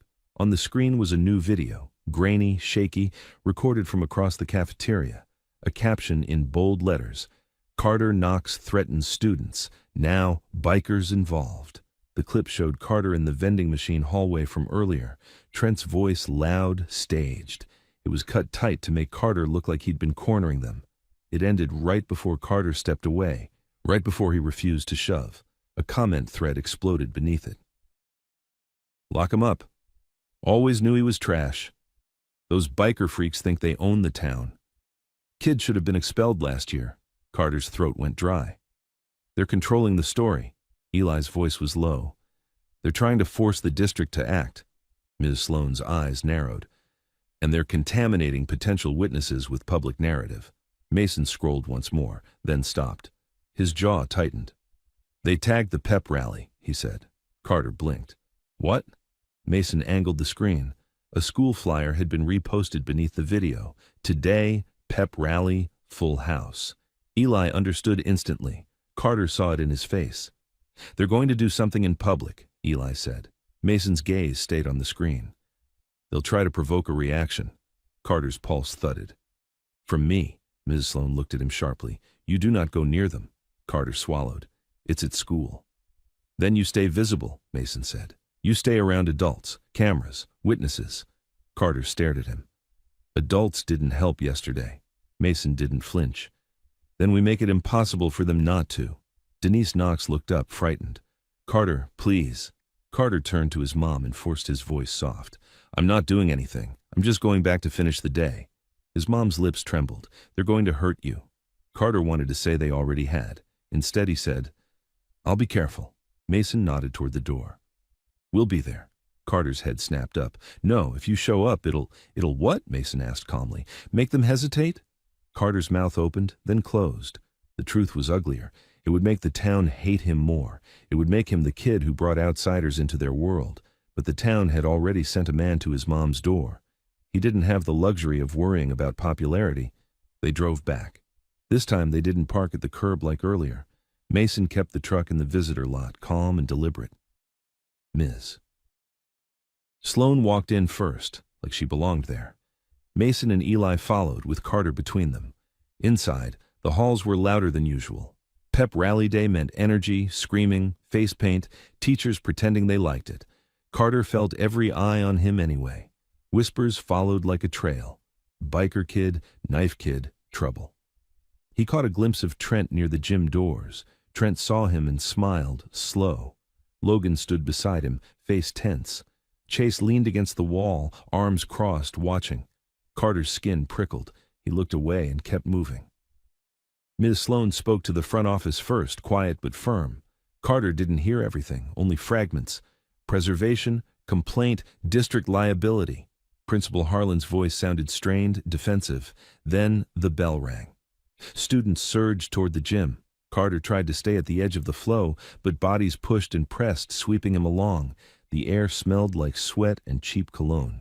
The noise built into a roar. Inside the gym, bleachers were packed. The band played too loud. Lights were brighter than they needed to be. Carter sat low on the bottom row near an exit, as Ms. Sloan had instructed. Eli sat one row behind him. Mason stood at the far wall with two staff members and a coach, like he'd been invited even if no one said it out loud. The principal walked onto the floor with a microphone, voice cracking with forced school spirit. And then Carter saw the setup. A welcome segment, a spotlight, a chair placed at center court. The principal's voice boomed, "Let's give a big Hollow Creek welcome to our newest student." Students clapped, some genuinely, some as performance. Eli's posture stiffened. Carter's stomach tightened. "They're putting him on display." Eli's jaw set. "They're going to humiliate me." The principal gestured. A teacher approached Eli's section, smiling too hard. "Eli, come on down!" Eli didn't move. Around him, students started chanting his name. Not friendly, not cruel yet. Just loud. Logan appeared at the aisle nearby, phone already up, recording. Trent sat higher, watching like a director. Chase's gaze flicked toward the exit doors, then back to Eli. Carter's instincts screamed. Eli stood slowly, forced by the weight of 1,000 eyes. Carter grabbed his sleeve, low voice. "Don't." Eli looked down at Carter. "If I don't go, they'll say I'm scared." "And if you do?" Carter asked. Eli's eyes hardened. "Then we see what they planned." Eli stepped into the aisle. The gym erupted. As Eli walked down toward the court, Carter watched Logan's hand dip briefly into his pocket, then come back out. Too quick, too hidden. Carter's pulse spiked. Something was about to happen on that floor, under those lights, in front of everyone. And whatever it was meant to make sure the whole town believed Eli Kane and Carter Knox deserved what came next. Eli reached center court under the spotlight, and the noise in the gym turned into something sharper, like the crowd could smell blood and wanted permission to enjoy it. Principal Harlan stood with a microphone, smiling too hard. "Eli Kane," he boomed, "we're happy to have you here." Eli didn't smile back. He stood still, hands at his sides, eyes scanning the bleachers like he was counting exits. Carter stayed low near the door, every muscle locked. He couldn't see Mason clearly from here, but he could feel him, like a pressure line at the far wall. Harlan chuckled into the mic. "Now, every new student gets a little Hollow Creek tradition." A ripple of laughter, a few cheers. Carter saw Trent's head tilt, satisfied, like the line had been delivered on cue. A cart rolled out from the side, 2 student aides pushing it. On top was a big blue cooler and a stack of white T-shirts with the school mascot printed on them. Carter's stomach dropped. He could already picture it. Eli in a shirt, doused, humiliated, filmed from 10 angles, a new clip that would drown out everything from The Office. Harlan waved a shirt. "Come on, Eli, put it on. Show the spirit." Eli didn't move. Harlan kept smiling. "Don't be shy." From the bleachers, someone yelled, "Do it!" And the chant picked up, ragged and excited. Eli's jaw clenched. He reached for the shirt, slow, not because he wanted it, but because refusing would become its own clip. Logan stood near the aisle with his phone up, recording. Carter saw Logan's other hand, down by his thigh, tight around something small and metallic. Carter's pulse spiked. Not a knife. Too small. A can. Aerosol. Carter had seen prank kids do it before. Spray deodorant into a flame for a quick fireball, or spray paint into someone's face. If Logan had pepper spray, or even just spray paint, the spotlight would catch it, and the crowd would see Eli freak out. They'd call him violent, dangerous, unstable, exactly what the town wanted. Eli pulled the shirt over his head. Harlan's voice rose, riding the crowd. "That's what I'm talking about!" The student aides lifted the cooler lid. Carter held his breath. One of the aides dipped a plastic cup in, then hesitated. His face tightened like he'd smelled something wrong. He glanced at Harlan, who leaned in and said something Carter couldn't hear. The aide swallowed and lifted the cup anyway. Eli looked down at it, eyes narrowing. Carter's mouth went dry. The liquid wasn't clear. It looked thick, darker than water. The aide stepped forward. Logan shifted his stance, phone still up, spray can hidden low. Trent leaned forward in the bleachers, watching like a man about to enjoy a show. Eli's shoulders tensed. Carter moved before he thought. He stood and pushed through the bottom row crowd, keeping his hands visible, forcing himself not to run. Running would make him look guilty. Running would give them a story. He reached the edge of the court just as the aide raised the cup over Eli's head. Carter's voice cut through the noise. "Stop!" For a heartbeat, the gym stuttered, not quiet, just confused. Harlan turned sharply, smile snapping. "Carter, sit down!" Carter didn't. He stepped closer, eyes on the cup. "That's not water." The aide froze, eyes wide. He looked relieved someone had said it. Harlan's voice tightened into authority. "This is a school function. Do not disrupt." Eli looked at Carter, then at the cup. His nostrils flared. "That's oil," Eli said quietly. "Or paint." Logan's hand twitched. Carter saw it. The tiny movement, the angle of Logan's wrist. Carter lunged, not at Logan's phone, not at his face, at the hand with the can. He grabbed Logan's wrist hard and yanked it up into the light. The can flashed silver. The crowd screamed like it was entertainment. Logan jerked back, panicked. The can slipped. It hit the gym floor, clattered, rolled, and stopped near a cheerleader's shoe. A label caught the spotlight. Industrial spray adhesive. Not deodorant, not paint, glue. Carter's blood went ice cold. They weren't going to embarrass Eli. They were going to coat him in adhesive and dump something over him so it would stick. Feathers, glitter, maybe worse. Something that wouldn't wash out. Something that would live on video forever. Harlan's face went rigid. "What is this?" Logan's eyes went wild. "He grabbed me. He attacked me." Trent's voice rang from the bleachers. "Carter's doing it again." Phones rose like a forest. Carter released Logan's wrist and backed up, palms out. "He had glue. He was going to—" Harlan lifted the mic like a weapon. "Security." Deputy Raines appeared from the side door like he'd been waiting. He moved fast, hand already on his belt. Two other men in school staff polos followed, eyes hard. Carter's chest tightened. Of course Raines was here. Of course. Raines pointed at Carter. "On the ground." Carter froze. "I didn't—" "On the ground," Raines barked. The gym's roar shifted. This wasn't a pep rally anymore. It was a spectacle. Carter looked toward Mason's side of the gym. He saw him, finally, pushing off the wall, moving with controlled speed. Two riders were with him, not in vests now, just dark jackets. They were cutting through the edge of the crowd, but they were still far. Raines stepped in and grabbed Carter's arm, twisting it behind his back. Pain shot through Carter's shoulder. He hissed. Raines leaned in, low enough only Carter could hear. "Told you, next time won't be a conversation." Carter's teeth clenched. They had glue. Raines didn't care. He tightened the hold. "You like attention? Enjoy it."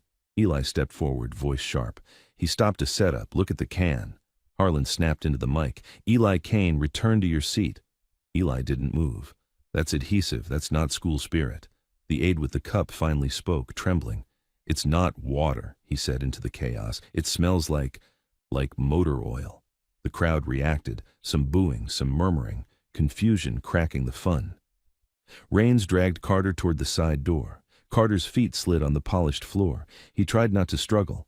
Struggling would become its own clip, but when he glanced back, he saw Trent step down from the bleachers and move toward the cart, quick, hidden, like he was trying to retrieve something before someone else did. Carter's heart slammed, because if Trent got rid of the cooler contents, the whole thing would turn into Carter attacking Logan and nothing else.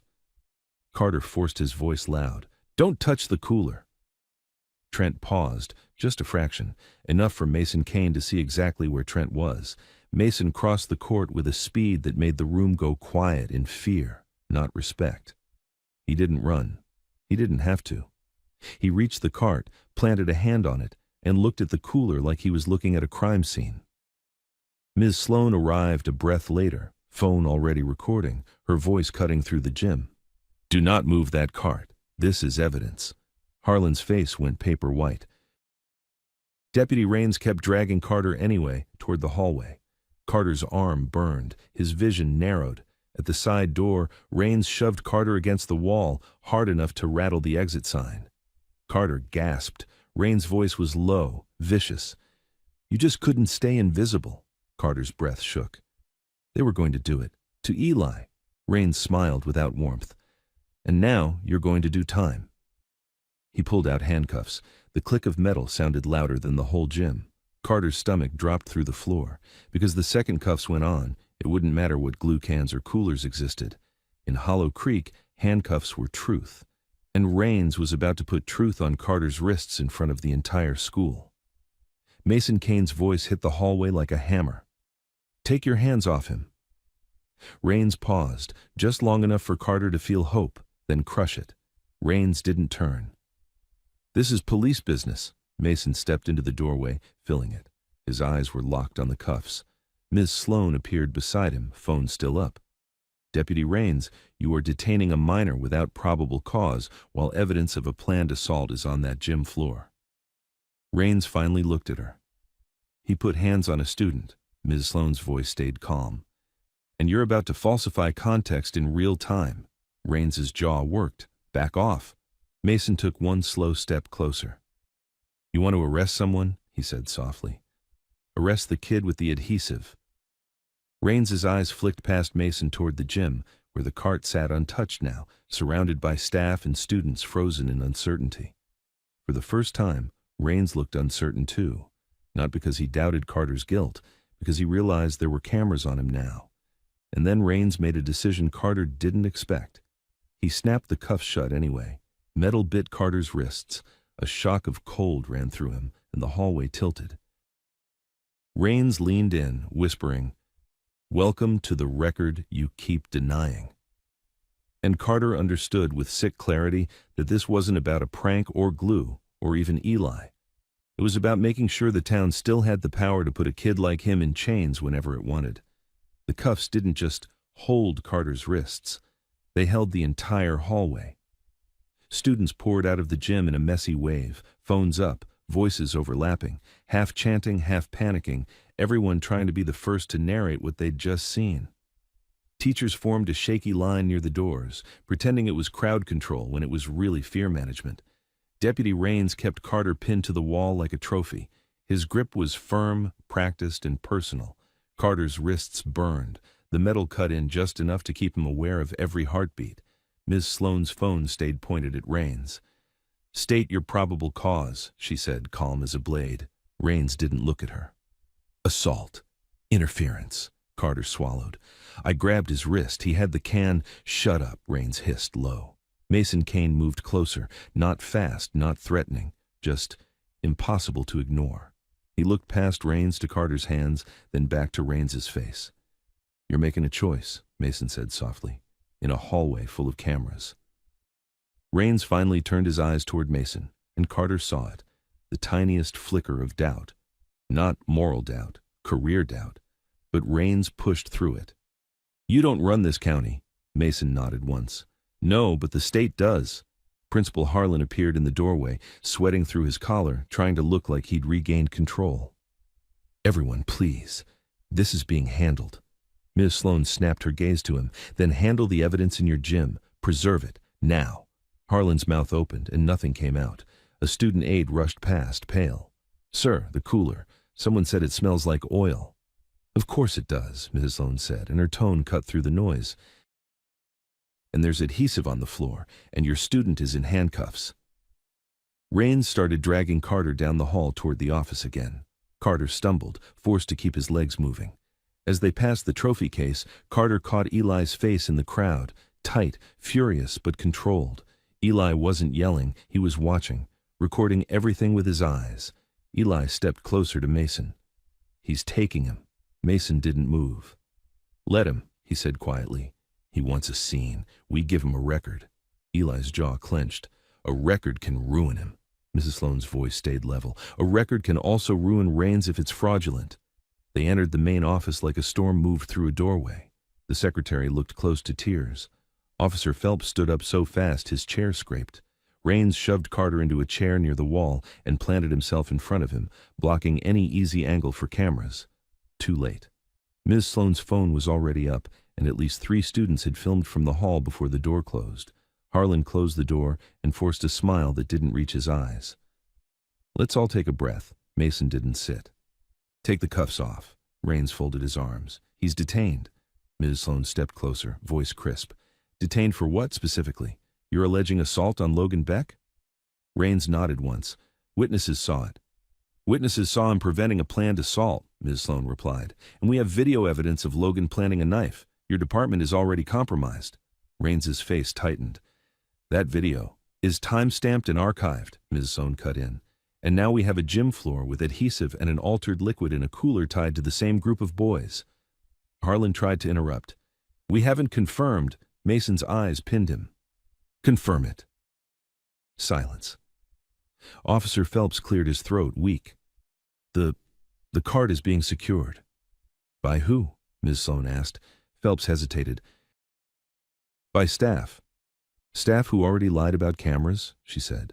No, I want an outside chain of custody. Call the district safety office. Call state investigators. Now. Raines laughed once. You don't get to order that. Ms. Sloan's expression didn't change. I get to demand it in writing and file it within the hour, which means if you don't, you'll explain why under oath. Harlan looked like he might be sick. Raines leaned in toward Carter, voice low. You're going to admit you attacked him. It'll go easier. Carter's throat tightened. He looked at Ms. Sloan, remembered her warning, don't speak without representation, so he did the only thing he could. He went silent. Raines's eyes narrowed.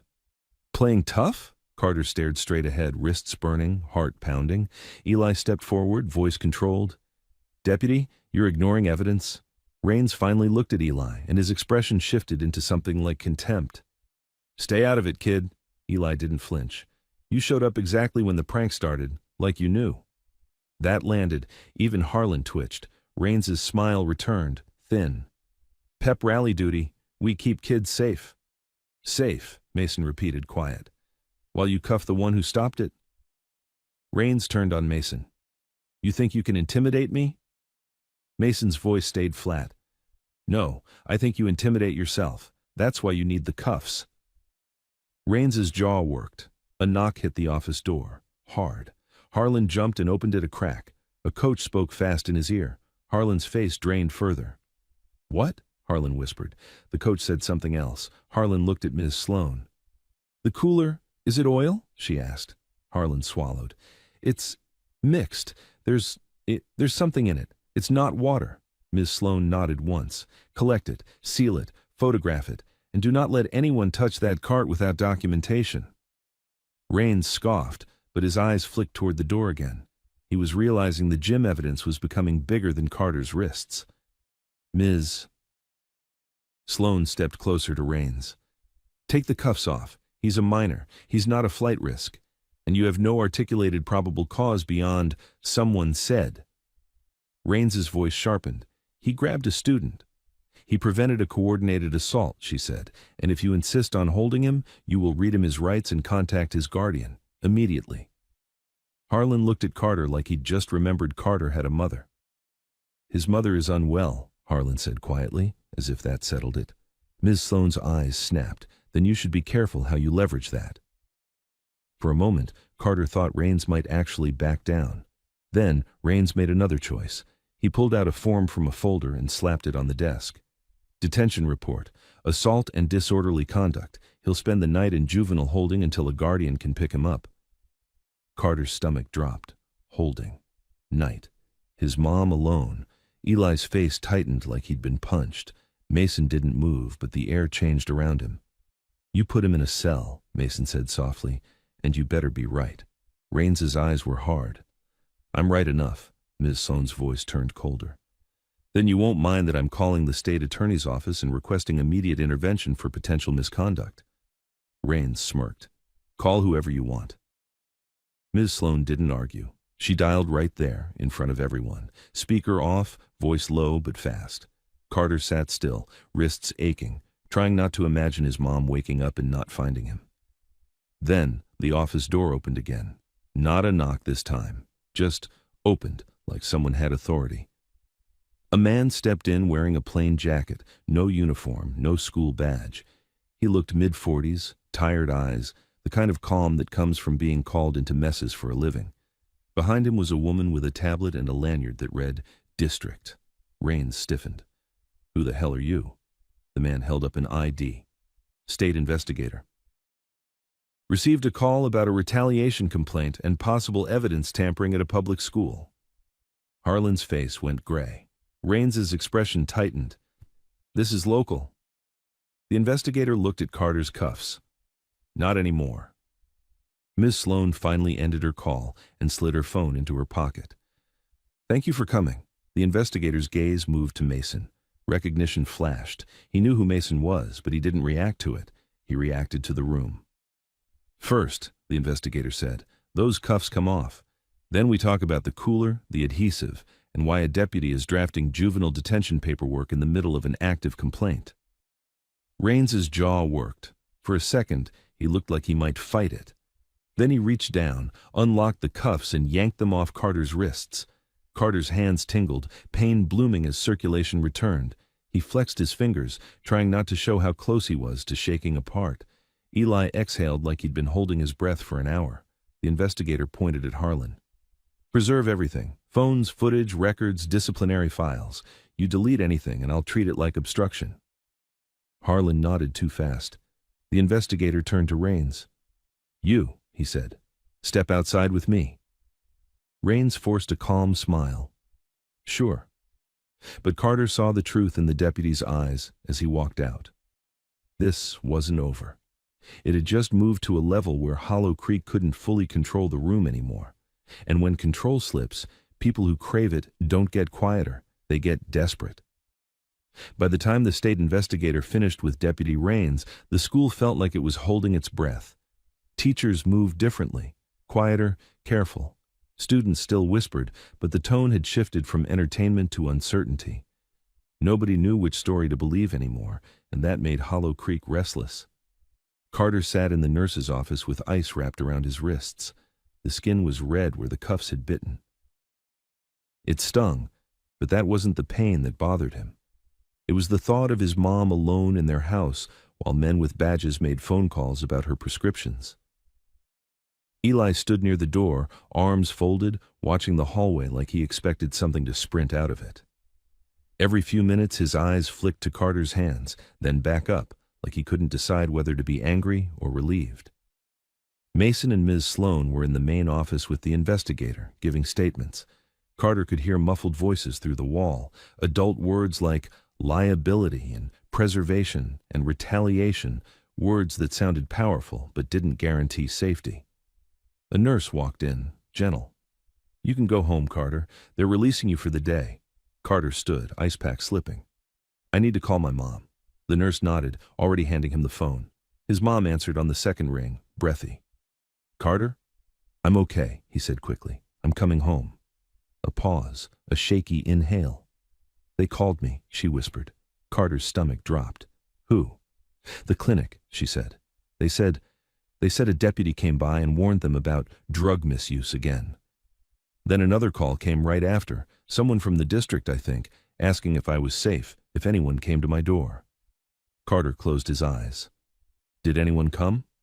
"Not today," she said, "but Carter, I'm scared." "I know," he whispered. "Just lock the door. I'm on my way." He hung up and stared at the phone for a second, trying to steady his breathing. Eli watched him. "They contacted her," Eli said. Carter nodded once. "They're trying to make her the weak link." Eli's jaw tightened. "Then we removed the link." Carter looked up. "What does that mean?" Eli hesitated, just a fraction, and Carter saw how much Eli already knew about this world. Not school politics, pressure, real pressure. "My dad can move you both somewhere safe for a few days," Eli said quietly. Carter's chest tightened. "No." Eli's eyes sharpened. "Carter? No," Carter repeated. "If we run, they win, and they'll still find a way to label me." Eli held his gaze, then nodded once, tight. "Fine. Then we need proof that doesn't rely on the school." Carter frowned. "What proof?" Eli leaned closer, voice low. "Chase." Carter's stomach turned. "Chase Vickers?" Eli's eyes were hard. "He's the careful one. He didn't post, he didn't talk, he watched exits. That means he keeps receipts." Carter remembered Eli's earlier words. People like Chase keep trophies. "You think he recorded the locker room," Carter said. "And the pep rally setup," Eli replied, "or at least pieces. Enough to protect himself if Trent turns on him." Carter stared at him. "How do we get it?" Eli's answer was immediate. "We don't ask at school." Carter's pulse picked up. Where then? Eli glanced toward the window, toward the parking lot. After. Carter followed his gaze and saw the white sedan again, half a block down, engine running. His blood went cold. "They're watching," Carter whispered. Eli nodded once. "That's why we can't go straight home. Not yet." Carter's instinct screamed to run to his mom anyway, but Eli was right. If they were watching him, they'd learn where he lived, who came and went, when his mom was alone. They'd already tried to squeeze her through the clinic. Carter swallowed. "Mason won't like this." Eli's mouth tightened. "Mason doesn't have to like it, he just has to understand." A knock hit the nurse's door. Ms. Sloan stepped in, expression calm but urgent. "Carter, we're leaving, now." Behind her, Mason stood in the hall, eyes scanning, already reading the building like a map. Carter stood. "There's a car outside, white sedan." Mason's gaze sharpened. "I saw it." Ms. Sloan's voice stayed even. "We're not going to your house first. We're going to document the surveillance." Carter's throat tightened. "My mom's at home." Mason met his eyes. "We'll get to her. Smart first." Fast second. They moved as a group, Mason leading, Ms. Sloan beside him, Carter and Eli in the middle. No patches, no show, just intent. Outside, the air was colder than before, wind cutting through jackets. Students lingered on sidewalks pretending not to stare. Mason didn't walk toward the truck immediately. He angled toward the edge of the lot, using other cars as cover, like he'd done it 100 times. The white sedan sat at the curb, engine running. When it noticed movement, it started rolling. Mason lifted his phone and began recording, steady hand. The sedan turned too fast, like it wanted to escape the camera. As it passed, Mason zoomed in on the rear plate. The driver's face stayed hidden behind sunglasses. But Carter saw the passenger. Deputy Raines. Even out of uniform, Carter recognized him instantly. The jaw, the posture, the way he sat like he owned the air. Raines looked directly at Carter through the glass and smiled. The sedan turned the corner and disappeared. Eli's face went tight. "He's not done." Mason stopped recording and sent the clip to Ms. Sloan without a word. Then he turned to Carter. "Now," Mason said, "we go to your mother." They drove in the black pickup, taking a different route. 2 turns that made no sense unless you were checking tails. Carter watched the mirrors the whole time, heart hammering. When they reached Carter's street, Mason didn't pull into the driveway. He stopped a house down. "Why?" Carter whispered. Mason nodded at a dark SUV parked across the way. Tinted windows, engine off. Carter's stomach dropped. "That wasn't there this morning." Ms. Sloan's voice was controlled. "That's not random." Eli's hand hovered near the door handle, ready. "We're being boxed." Mason exhaled once, slow. "Stay in the truck." He got out alone. He didn't approach the SUV aggressively. He walked toward it like a man going to ask directions. Calm, measured, no sudden moves. The SUV's driver door cracked open. A man stepped out, big, wearing a county jacket. Not Raines. Another deputy Carter had seen at football games. Deputy Halverson. Halverson lifted his hands like he was harmless. "Mason." So they knew each other. Mason stopped at a safe distance. "Halverson." Halverson glanced toward Carter's house. "We got a welfare call," he said loudly enough for the street to hear. "Sick woman. Reports of intimidation." Carter's chest tightened. They were flipping it, making it look like Carter's mom needed saving from Mason, from Eli, from bikers. Ms. Sloan whispered, "They're trying to justify entry." Mason's voice stayed calm. "You don't have a warrant." Halverson smiled. "Don't need one for welfare." Mason nodded once. "Then you'll do it with a district representative on speaker and my attorney recording." Halverson's smile faltered slightly. Mason pulled his phone up, turned on video, and spoke clearly. "This is Mason Kane. Deputy Halverson is attempting a welfare entry at Denise Knox's residence without a warrant. Time is—" Halverson's jaw tightened. "Come on, Mason. Don't make it." "Too late," Mason said. Inside the truck, Carter's hands shook. "My mom," he whispered. "She's inside." Eli's voice was low, intense. "We're going in, with cameras." Mrs. Sloan nodded. "Yes, but controlled. No sudden moves." They got out together. Carter moved fast up the path, but Ms. Sloan kept pace at his shoulder, her phone already recording. Carter knocked once, then pushed the door open. "Mom!" Denise Knox appeared in the hallway, wide-eyed, breath shallow. "Carter, what's happening?" Carter rushed to her, lowering his voice. "Don't panic, just stay behind me." Behind them, Mason and Halverson entered the yard line of sight with each other, two men on opposite sides of a rulebook. Halverson called out, "Ma'am? Denise Knox? We received a call. Are you safe?" Denise's eyes darted between Carter, Eli, Mason, and the deputy outside. Her voice trembled. I'm safe." Halverson stepped closer to the porch. "We need to check inside." Ms. Sloan raised her phone higher. "State your legal basis." Halverson's smile returned, brittle. "Welfare check. Anonymous caller." Mason's voice stayed even. "Anonymous caller from Deputy Rains?" Halverson's eyes flashed. "Watch it." Eli's voice was cold. "You were outside my school today with him." Halverson's jaw tightened, but he didn't deny it. Denise Knox suddenly coughed, hard, doubling slightly. Carter grabbed her elbow, panic flaring. Halverson's eyes latched onto that, satisfied. "See? She's unwell. We need to make sure she's not being pressured."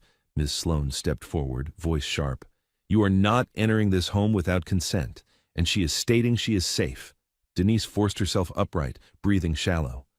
"I'm safe," she repeated, louder, like she was talking to the whole town. "I want you to leave." Halverson hesitated. Then a voice came from the street, casual and loud. "Everything okay here?" Carter turned and saw Trent Mallory's father standing near the sidewalk, hands in his coat pockets like he just happened to be walking by. He smiled at Denise like he cared. Carter's blood went cold. This wasn't a welfare check. It was a staged scene, deputy at the porch, powerful dad as concerned citizen, cameras ready somewhere Carter couldn't see. They weren't trying to arrest Carter anymore. They were trying to make him look like the threat to his own mother. And as Carter realized that, a car door slammed down the street. The white sedan from earlier rolled into view, slow, deliberate. Deputy Rains stepped out, smiling like he'd arrived for the punchline. Deputy Rains walked up the sidewalk like he was showing up to a neighborhood barbecue, not a confrontation outside a sick woman's house. No uniform, no urgency. Just that same calm smile that said he'd already decided how this story would end. Trent Mallory's father, Councilman Mallory, stood a few steps behind him, hands in his pockets, watching with the expression of a man observing an investment. Halverson stayed near the porch steps, body angled so he could move either way fast. Denise Knox stood in the hallway, breathing shallow, eyes wide. Carter kept one arm behind her like a shield, the other hand clenched so tight his nails bit skin. Ms. Sloan's phone was up, recording everything. "Deputy Rains," she said, voice clipped. "State your purpose here." Rains looked at the phone and smiled wider. "Good," he said. "Record. Saves me paperwork." Eli's jaw tightened. "You're stalking him." Rains tilted his head at Eli as if amused. "Kid, you don't know what stalking is." Mason Kane stepped forward just enough to be seen, keeping his body between Carter's porch and the deputy's line of approach. His voice stayed level. "You already tried to fabricate a weapon in a locker. Then you tried to cuff him in front of witnesses. Now you're here, at his mother's home, with a councilman." Councilman Mallory sighed, loud and performative. "Mason, don't turn everything into a conspiracy. I'm a concerned citizen." Carter felt a hot flash of rage. Concerned. Like his family was a charity case. Denise coughed again, hard. Carter tightened his hold on her elbow. Rains's eyes locked onto the cough like it was the only thing he'd been waiting for. "Ma'am," he called, voice sweet, "are you okay? Are you being pressured to say you're safe?" Denise's lips trembled. "I'm safe," she said. "I want you to leave." Rains took another step closer. "We can't leave until we're sure." Ms. Sloan raised her voice. "She has stated she is safe and has refused entry. You do not have a warrant." Halverson's smile returned, brittle. "Welfare checks don't require. They require an objectively reasonable basis," Ms. Sloan snapped, "not a political performance." Councilman Mallory's eyes cooled. "Watch your words, ma'am." "Ms. Sloan didn't blink. "Try to intimidate me on camera, please." Rains chuckled like it was a joke. Then his tone shifted, still calm, but sharper. "Carter Knox," he said, looking directly at Carter. "Step off the porch and talk to me." Carter's heart slammed. "No." Rains's smile didn't move. "You don't get to refuse a conversation with law enforcement," Mason's voice cut in. "You do when it's a fishing expedition." Raines stared at Mason, then glanced toward the street. Carter followed his gaze and saw it. 2 more cars down the block, parked with engines running. Not random, positioned, boxed. Eli whispered, barely audible. They planned an extraction. Carter's mouth went dry. If Raines could pull him off the porch, make him react, make him look aggressive, the phones would catch it. The councilman would witness, Halverson would intervene, and suddenly it wasn't a welfare check. It was an arrest justified by resisting. Ms. Sloan stepped forward, still filming. Deputy Raines, you are not speaking to a minor without counsel. Leave the property. Raines ignored her. Carter, 1 step. Carter didn't move. Raines's smile faded for the first time. Fine. He lifted his hand, not to draw a weapon, just to gesture. Halverson shifted his stance and started up the steps. Mason moved too, quick but controlled, blocking the path. Stop, Mason said. Halverson held his hands out. Don't do this, Councilman Mallory called out, voice loud enough for neighbors to hear. Mason Kane threatening deputies on a residential street. Someone should call this in. There it was. The script. Ms. Sloan's voice sharpened. This is harassment. I'm calling. Raines cut her off. Already called. He nodded toward the end of the street. A new vehicle rolled into view. Dark, unmarked, but official in the way it moved. It parked with purpose, not hesitation. A man stepped out wearing a plain jacket and an ID clipped to his belt. The state investigator. He approached fast, eyes scanning the scene, taking in the deputies, the councilman, the porch, the sick woman. Raines's smile returned, smaller now. Investigator, he said, as if greeting a colleague. The investigator's gaze went to Ms. Sloan's phone, then to Mason's, then to Carter's mom, pale and trembling in the doorway. What is this? The investigator asked, voice flat. Halverson spoke first. Welfare check. Councilman Mallory added smoothly. We're just making sure a vulnerable woman isn't being intimidated by her son? The investigator cut in, looking directly at Denise. Denise swallowed, voice shaking. I'm safe, she said again. I asked them to leave. The investigator turned to Raines. Then you leave. Raines lifted his brows. With respect. Now, the investigator said. Raines's jaw tightened. We have concerns about medication misuse. It's in the report. Ms. Sloan's voice snapped. A report initiated by RR. That's you. Councilman Mallory's smile thinned. This is inappropriate to discuss publicly. The investigator's eyes sharpened. It's inappropriate to stage a welfare check with a councilman present. Silence fell like a hammer. Halverson shifted, suddenly less confident. Raines held his face steady, but his eyes were angry now, angry that the scene had been interrupted by someone with higher authority. The investigator stepped closer to the porch, addressing Denise directly. Ma'am, do you consent to any entry or search? Denise shook her head quickly. No. Do you feel threatened by anyone in your home? He asked. Denise glanced at Carter, then Mason, then Eli. Her voice steadied just a fraction. No. The investigator turned back to Raines. You're done. Raines's smile came back cold. Sure. He backed down the steps, slow, making sure the cameras saw him comply. Halverson followed. Councilman Mallory stayed a beat longer, studying Mason like he was memorizing him. Then he looked at Carter and offered a soft, public smile. Get your family help, he said, like advice. Then he walked away. Raines paused near the curb and looked back up the street, directly at Carter. He didn't smile this time. He mouthed something without sound. Carter didn't need to hear it to understand. This isn't over. The investigator stayed, turning to Ms. Sloan. I need copies of all footage. Now. Ms. Sloan nodded. Already uploading. Mason looked at Carter, voice low. You see what they tried to do? Carter swallowed. Make me the threat. Mason nodded. And they'll keep trying until they can't. Eli's eyes were hard. Then we make sure they can't. Carter's mom coughed again, and Carter felt a spike of panic. He turned to her. Sit down, he whispered. Please. Denise nodded, exhausted. Carter guided her back inside, heart pounding. As soon as the door shut, Ms. Sloan's voice dropped. They're escalating. If they can't get Carter, they'll go after the easiest target. Carter looked at his mom's trembling hands and felt cold settle in his gut. The easiest target is her, he said. Eli's voice was tight. Or me. Mason stared at the street through the window, eyes narrowed. No, he said softly. They won't pick you. Not directly. Carter turned. What do you mean? Mason's jaw tightened. They'll pick the one thing you'll break rules for. Carter's breath caught. Eli's eyes widened slightly, like he understood at the same time. The new plan, Mason said, voice low, isn't to arrest you. He looked at Carter. It's to make you chase someone. And outside, down the block, a motorcycle engine revved once, sharp, unnatural, like a signal. Carter's phone buzzed in his pocket. Unknown number, one text, your friend's got 10 minutes. Carter stared at the text until the letters stopped looking like letters and started looking like a trap.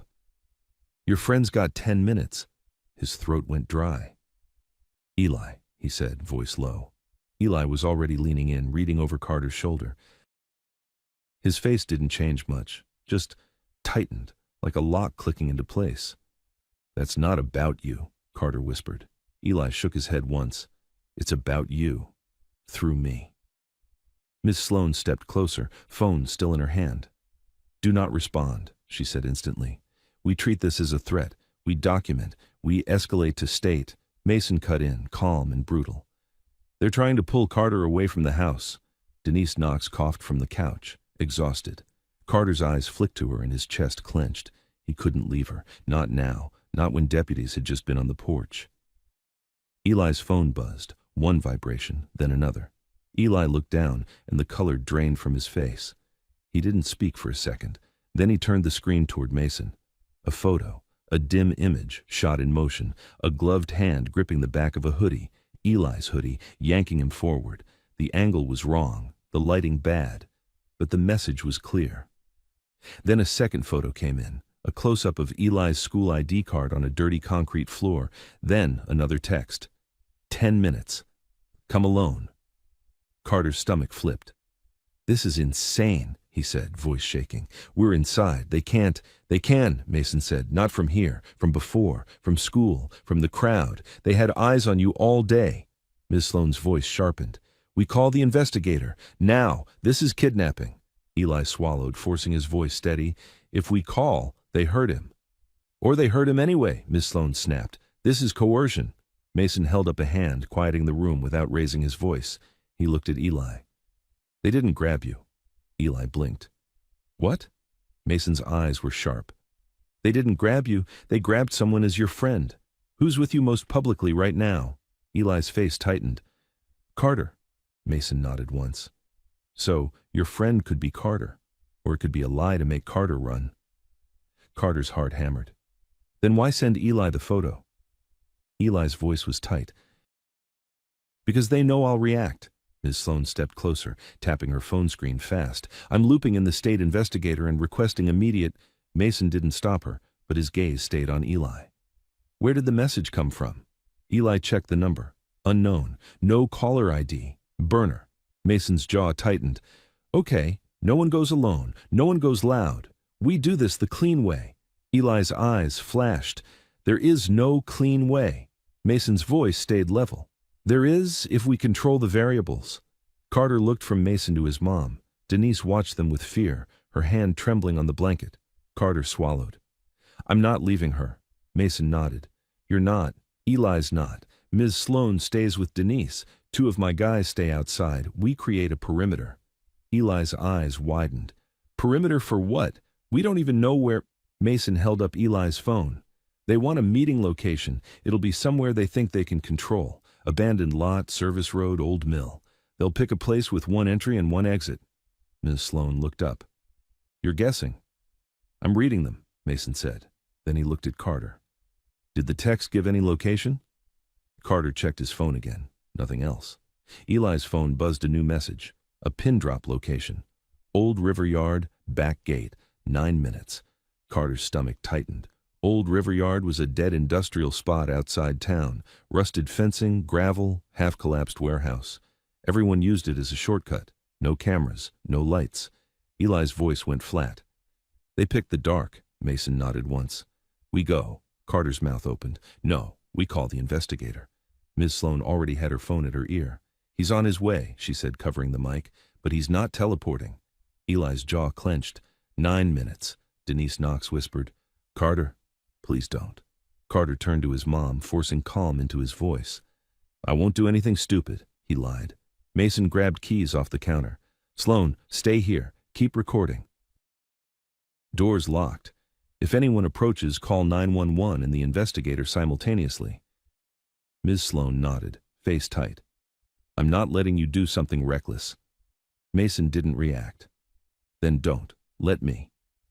Eli moved toward the door. Carter caught his sleeve. "If this is a trap, it is," Eli said, "but if we don't go, someone gets hurt."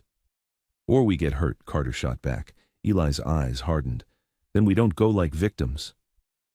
Mason opened the door. Cold air flooded in. 2 riders were already outside, waiting, phones out, scanning the street. They moved fast. No sirens, no convoy, no show. Just the black pickup and a second vehicle trailing, lights off. Carter's hands shook as he buckled in. He stared at the dashboard clock like he could slow it down by hating it. Mason drove like a man who knew every ditch and blind turn. He didn't speed recklessly. He drove efficiently, taking side streets, doubling back once, checking mirrors. Eli stared out the window, jaw locked, phone in his fist. "You sure it's Old River Yard?" Mason asked. Eli showed him the pin. "Yeah," Mason nodded. "Okay, when we get close, we don't drive straight in. We stop short. We listen." Carter's pulse thundered. "What if someone's actually there?" Mason's voice stayed calm. "Then we confirm before we step." They reached the outskirts. The streetlights thinned. Trees crowded the road. The river smell came in, mud and cold metal. Old River Yard appeared ahead. Chain-link fence, back gate half crooked, a rusted sign that used to mean jobs and now meant nothing. Mason killed the headlights 50 yards out and rolled to a stop behind a line of dead shrubs. Silence, no engines, no voices. Then, faint, an engine rev inside the yard. One short burst, like the signal Carter heard back on his street. Mason's eyes narrowed. "They're here." Eli leaned forward. "We go." Mason grabbed Eli's shoulder, firm. "Not yet." He pointed through the windshield. A figure stood near the back gate, half hidden by darkness, hood up. Hands bound behind his back. Carter's chest tightened. The figure lifted his head. Even in dim light, Carter recognized the shape of his face. Not Eli. The kid from in-school suspension, the one who slept with his head down, the one Carter barely knew. Carter's blood went cold. They hadn't taken Eli. They'd taken a random kid, a prop, a sacrifice. Eli's voice shook with fury. "They're using him." Mason's jaw tightened. "And if we rush in, they'll use him harder." Carter's breath came fast. "We have to." A spotlight snapped on from the warehouse roof, blinding white, washing the yard in harsh light. Carter flinched, eyes burning. A voice boomed from somewhere above, amplified through a cheap speaker. "Welcome, hero!" Carter's stomach dropped. Because the voice wasn't Trent's, it was Councilman Mallory's, smooth, confident, practiced.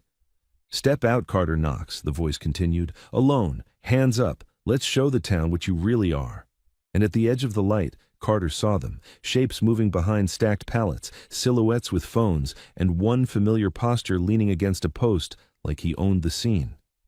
Deputy Raines, watching, waiting, smiling. Carter's lungs forgot how to work for a second. The kid at the gate, wrists bound, hoodie pulled tight, was shaking so hard his knees kept dipping. The spotlight made him look smaller than he was, like the light itself was crushing him.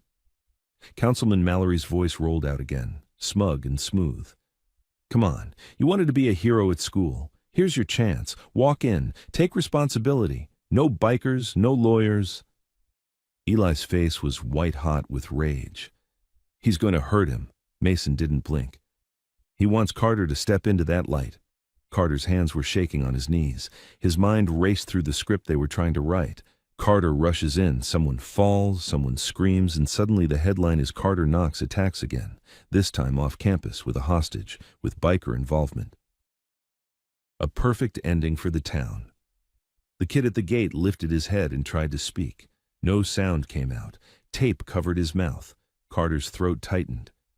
"That's on me." "No," Mason said. "That's on them." Eli leaned forward like he'd launch out the door. Mason held him back with a single hand. "Listen," Mason said, voice low. "They're recording from the pallets. Mallory's got the speaker. Raines is there to witness and to make sure the report reads the way they want. Carter stared through the windshield, eyes burning from the spotlight. So what do we do? Mason's gaze flicked to the second vehicle behind them. One of his guys had already slid out into the brush, phone up, filming. Another was moving wide, slow, staying invisible. We don't give them a brawl, Mason said. We give them a collapse. Councilman Mallory's voice rose. 5 minutes, Carter. Then your little friend gets hurt and everyone will know why. Carter flinched. Eli's jaw clenched so hard it looked painful. Mason's phone buzzed. A single message from Ms. Sloan. State investigator 3 minutes out. Stay on video. Do not engage. 3 minutes felt like a year. Carter stared at the bound kid. He couldn't take 3 minutes, not while a man on a roof counted down. Eli's voice shook. We can't wait. Mason turned to Carter, eyes steady. You want to save him? Then you do exactly what they don't expect. Carter swallowed. Which is? Mason nodded toward Carter's phone. Call 911. Speaker, right now. Carter hesitated. They'll hear. Good, Mason said. Let the call be part of the evidence.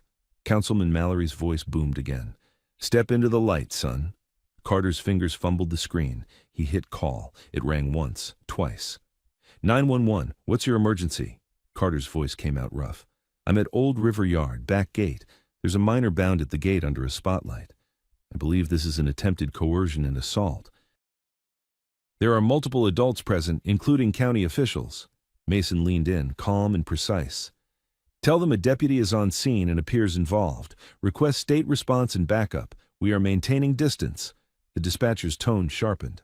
Stay where you are. Do not approach. Units are being dispatched. Councilman Mallory's speaker crackled as if someone had moved it closer. Oh, he's calling for help. How noble. Carter's stomach churned. On the edge of the yard, shadows shifted. Men repositioning, phones adjusting, angles changing. Someone wanted the call recorded too, twisted into Carter staging drama. Mason nodded once like he'd expected that. He spoke louder, toward the yard, still into the 911 call. Councilman Mallory, Mason said, voice carrying. This is Mason Kane. The call is live. You are on record threatening harm to a restrained minor. Step away, now. A beat of silence. Then Mallory laughed, amplified. Mason Kane, the biker king himself. You boys filming? Get this. Carter's chest tightened. He could see phones held up like little black eyes. Mason didn't move. Deputy Raines, he called out, voice flat. You're on record too. In the spotlight spill, a figure near the pallets shifted. Raines's outline was unmistakable. Hands loose, posture relaxed, enjoying it. Evening, Mason, Raines called back, voice casual, not amplified. Just keeping the peace. By watching a bound kid, Mason said. Raines chuckled. You don't know what you're looking at. Eli leaned forward, voice sharp. We know exactly what it is. Raines's head tilted, amused. Kid, sit down. Carter's hands were numb. He kept the 911 call open, speaker on, letting every word exist outside Hollow Creek's control. Then, something changed. Headlights flared in the distance, fast, approaching. Not just one set, 2, 3. The yard's shadows shifted again, but this time it wasn't confidence. It was calculation. Councilman Mallory's amplified voice came back, less playful. All right, that's enough. Let's end this.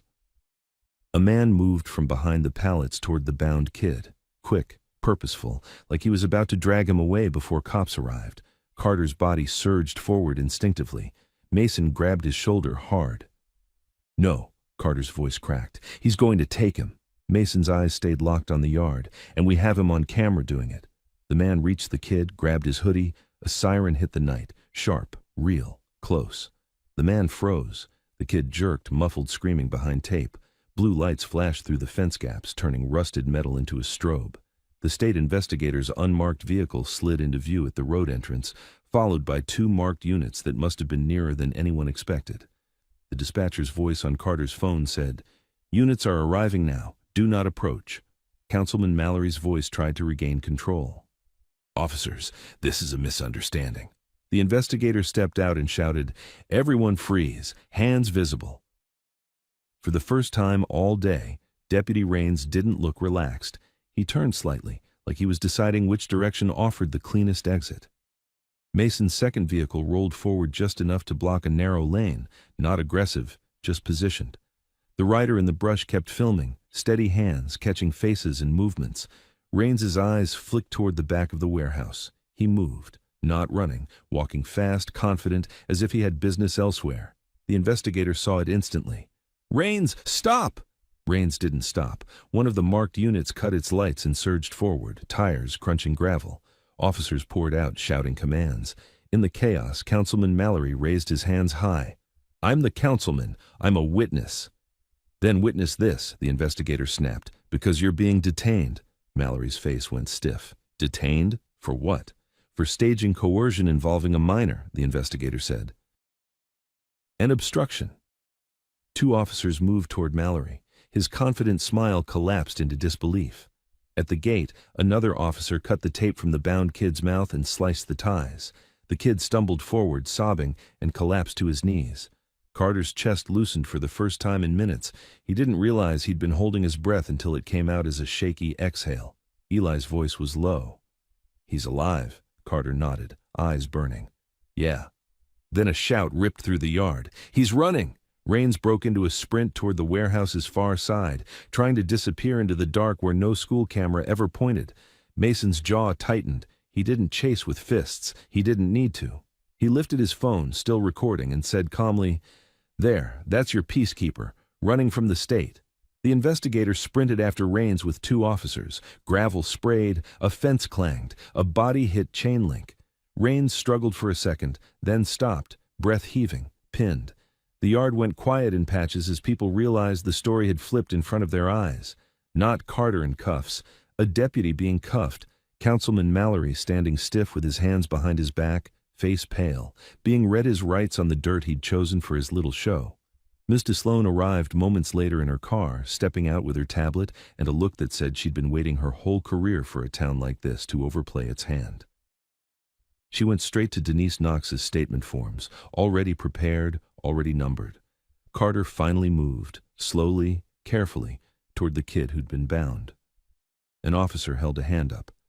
"Stay back," the officer said, then softened when he saw Carter's face. "He's shaken. We've got him." Carter nodded, swallowing the urge to apologize to a stranger he'd never learned the name of. Eli stepped beside Carter. "They used him because they couldn't get us." Carter's voice came out thin. "They were going to make me break." Eli looked at him, and for the first time his eyes softened. "You didn't." Mason walked up behind them, gaze still scanning, making sure no one else was hiding with a phone and a plan. He stopped at Carter's side. "You held," Mason said quietly. "That's rare," Carter swallowed. "What happens now?" Mason nodded toward the flashing lights, the officers collecting phones, bagging the speaker system, photographing the adhesive can, documenting everything. "Now," Mason said, "Hollow Creek learns it can't write its own ending anymore." Weeks later, the school board meeting wasn't standing room only because of football. It was because of video, the locker room footage, the knife planting clip, the pep rally adhesive, the staged welfare check, old river yard with a bound kid, and a councilman's voice counting down. Principal Harlan resigned. Effective immediately. Coach Brannigan was placed on leave pending review. Deputy Raines was suspended, then charged, his badge finally doing what it should have done from the start: stop protecting the wrong people. Councilman Mallory's name hit the news with words he'd never been able to bury: coercion, obstruction, misuse of office. Trent, Logan, and Chase stopped looking invincible the moment adults stopped pretending not to see. Deals were offered, stories changed, friends turned. The system ate its own to survive. Carter testified anyway, not dramatic, not heroic, just honest. He said what he saw, what he heard, what he felt when he realized the town could touch his mom's medication to punish him, and when the room tried to swallow him with its silence, he kept talking. Denise Knox sat in the back of the hearing room with an inhaler in her purse and tears in her eyes because her son was finally saying out loud what everyone had trained him to swallow. By spring, Carter had a new job, outside town, because people who wanted him quiet no longer controlled every paycheck. His mom's prescriptions were handled through a different provider, documented, protected, no anonymous notes allowed to float through the system. Eli stayed at Hollow Creek long enough to finish the year, not because he loved it, but because leaving would have let them pretend none of it happened. He walked the halls like a warning sign they couldn't peel off the wall. Graduation day came warm and bright. Carter walked across the stage and accepted his diploma with hands that didn't shake. In the back row of the auditorium, Mason Kane stood for exactly 5 seconds. No applause, no show, just long enough for Carter to see him and understand what that presence meant. Not ownership, not debt. A line drawn in the sand that Hollow Creek had finally been forced to see. Carter found Eli outside afterward, away from cameras, away from teachers. They didn't hug. They didn't make speeches. Carter just nodded once. Eli nodded back. And for the first time since the locker room, the air felt like it belonged to the future instead of the town.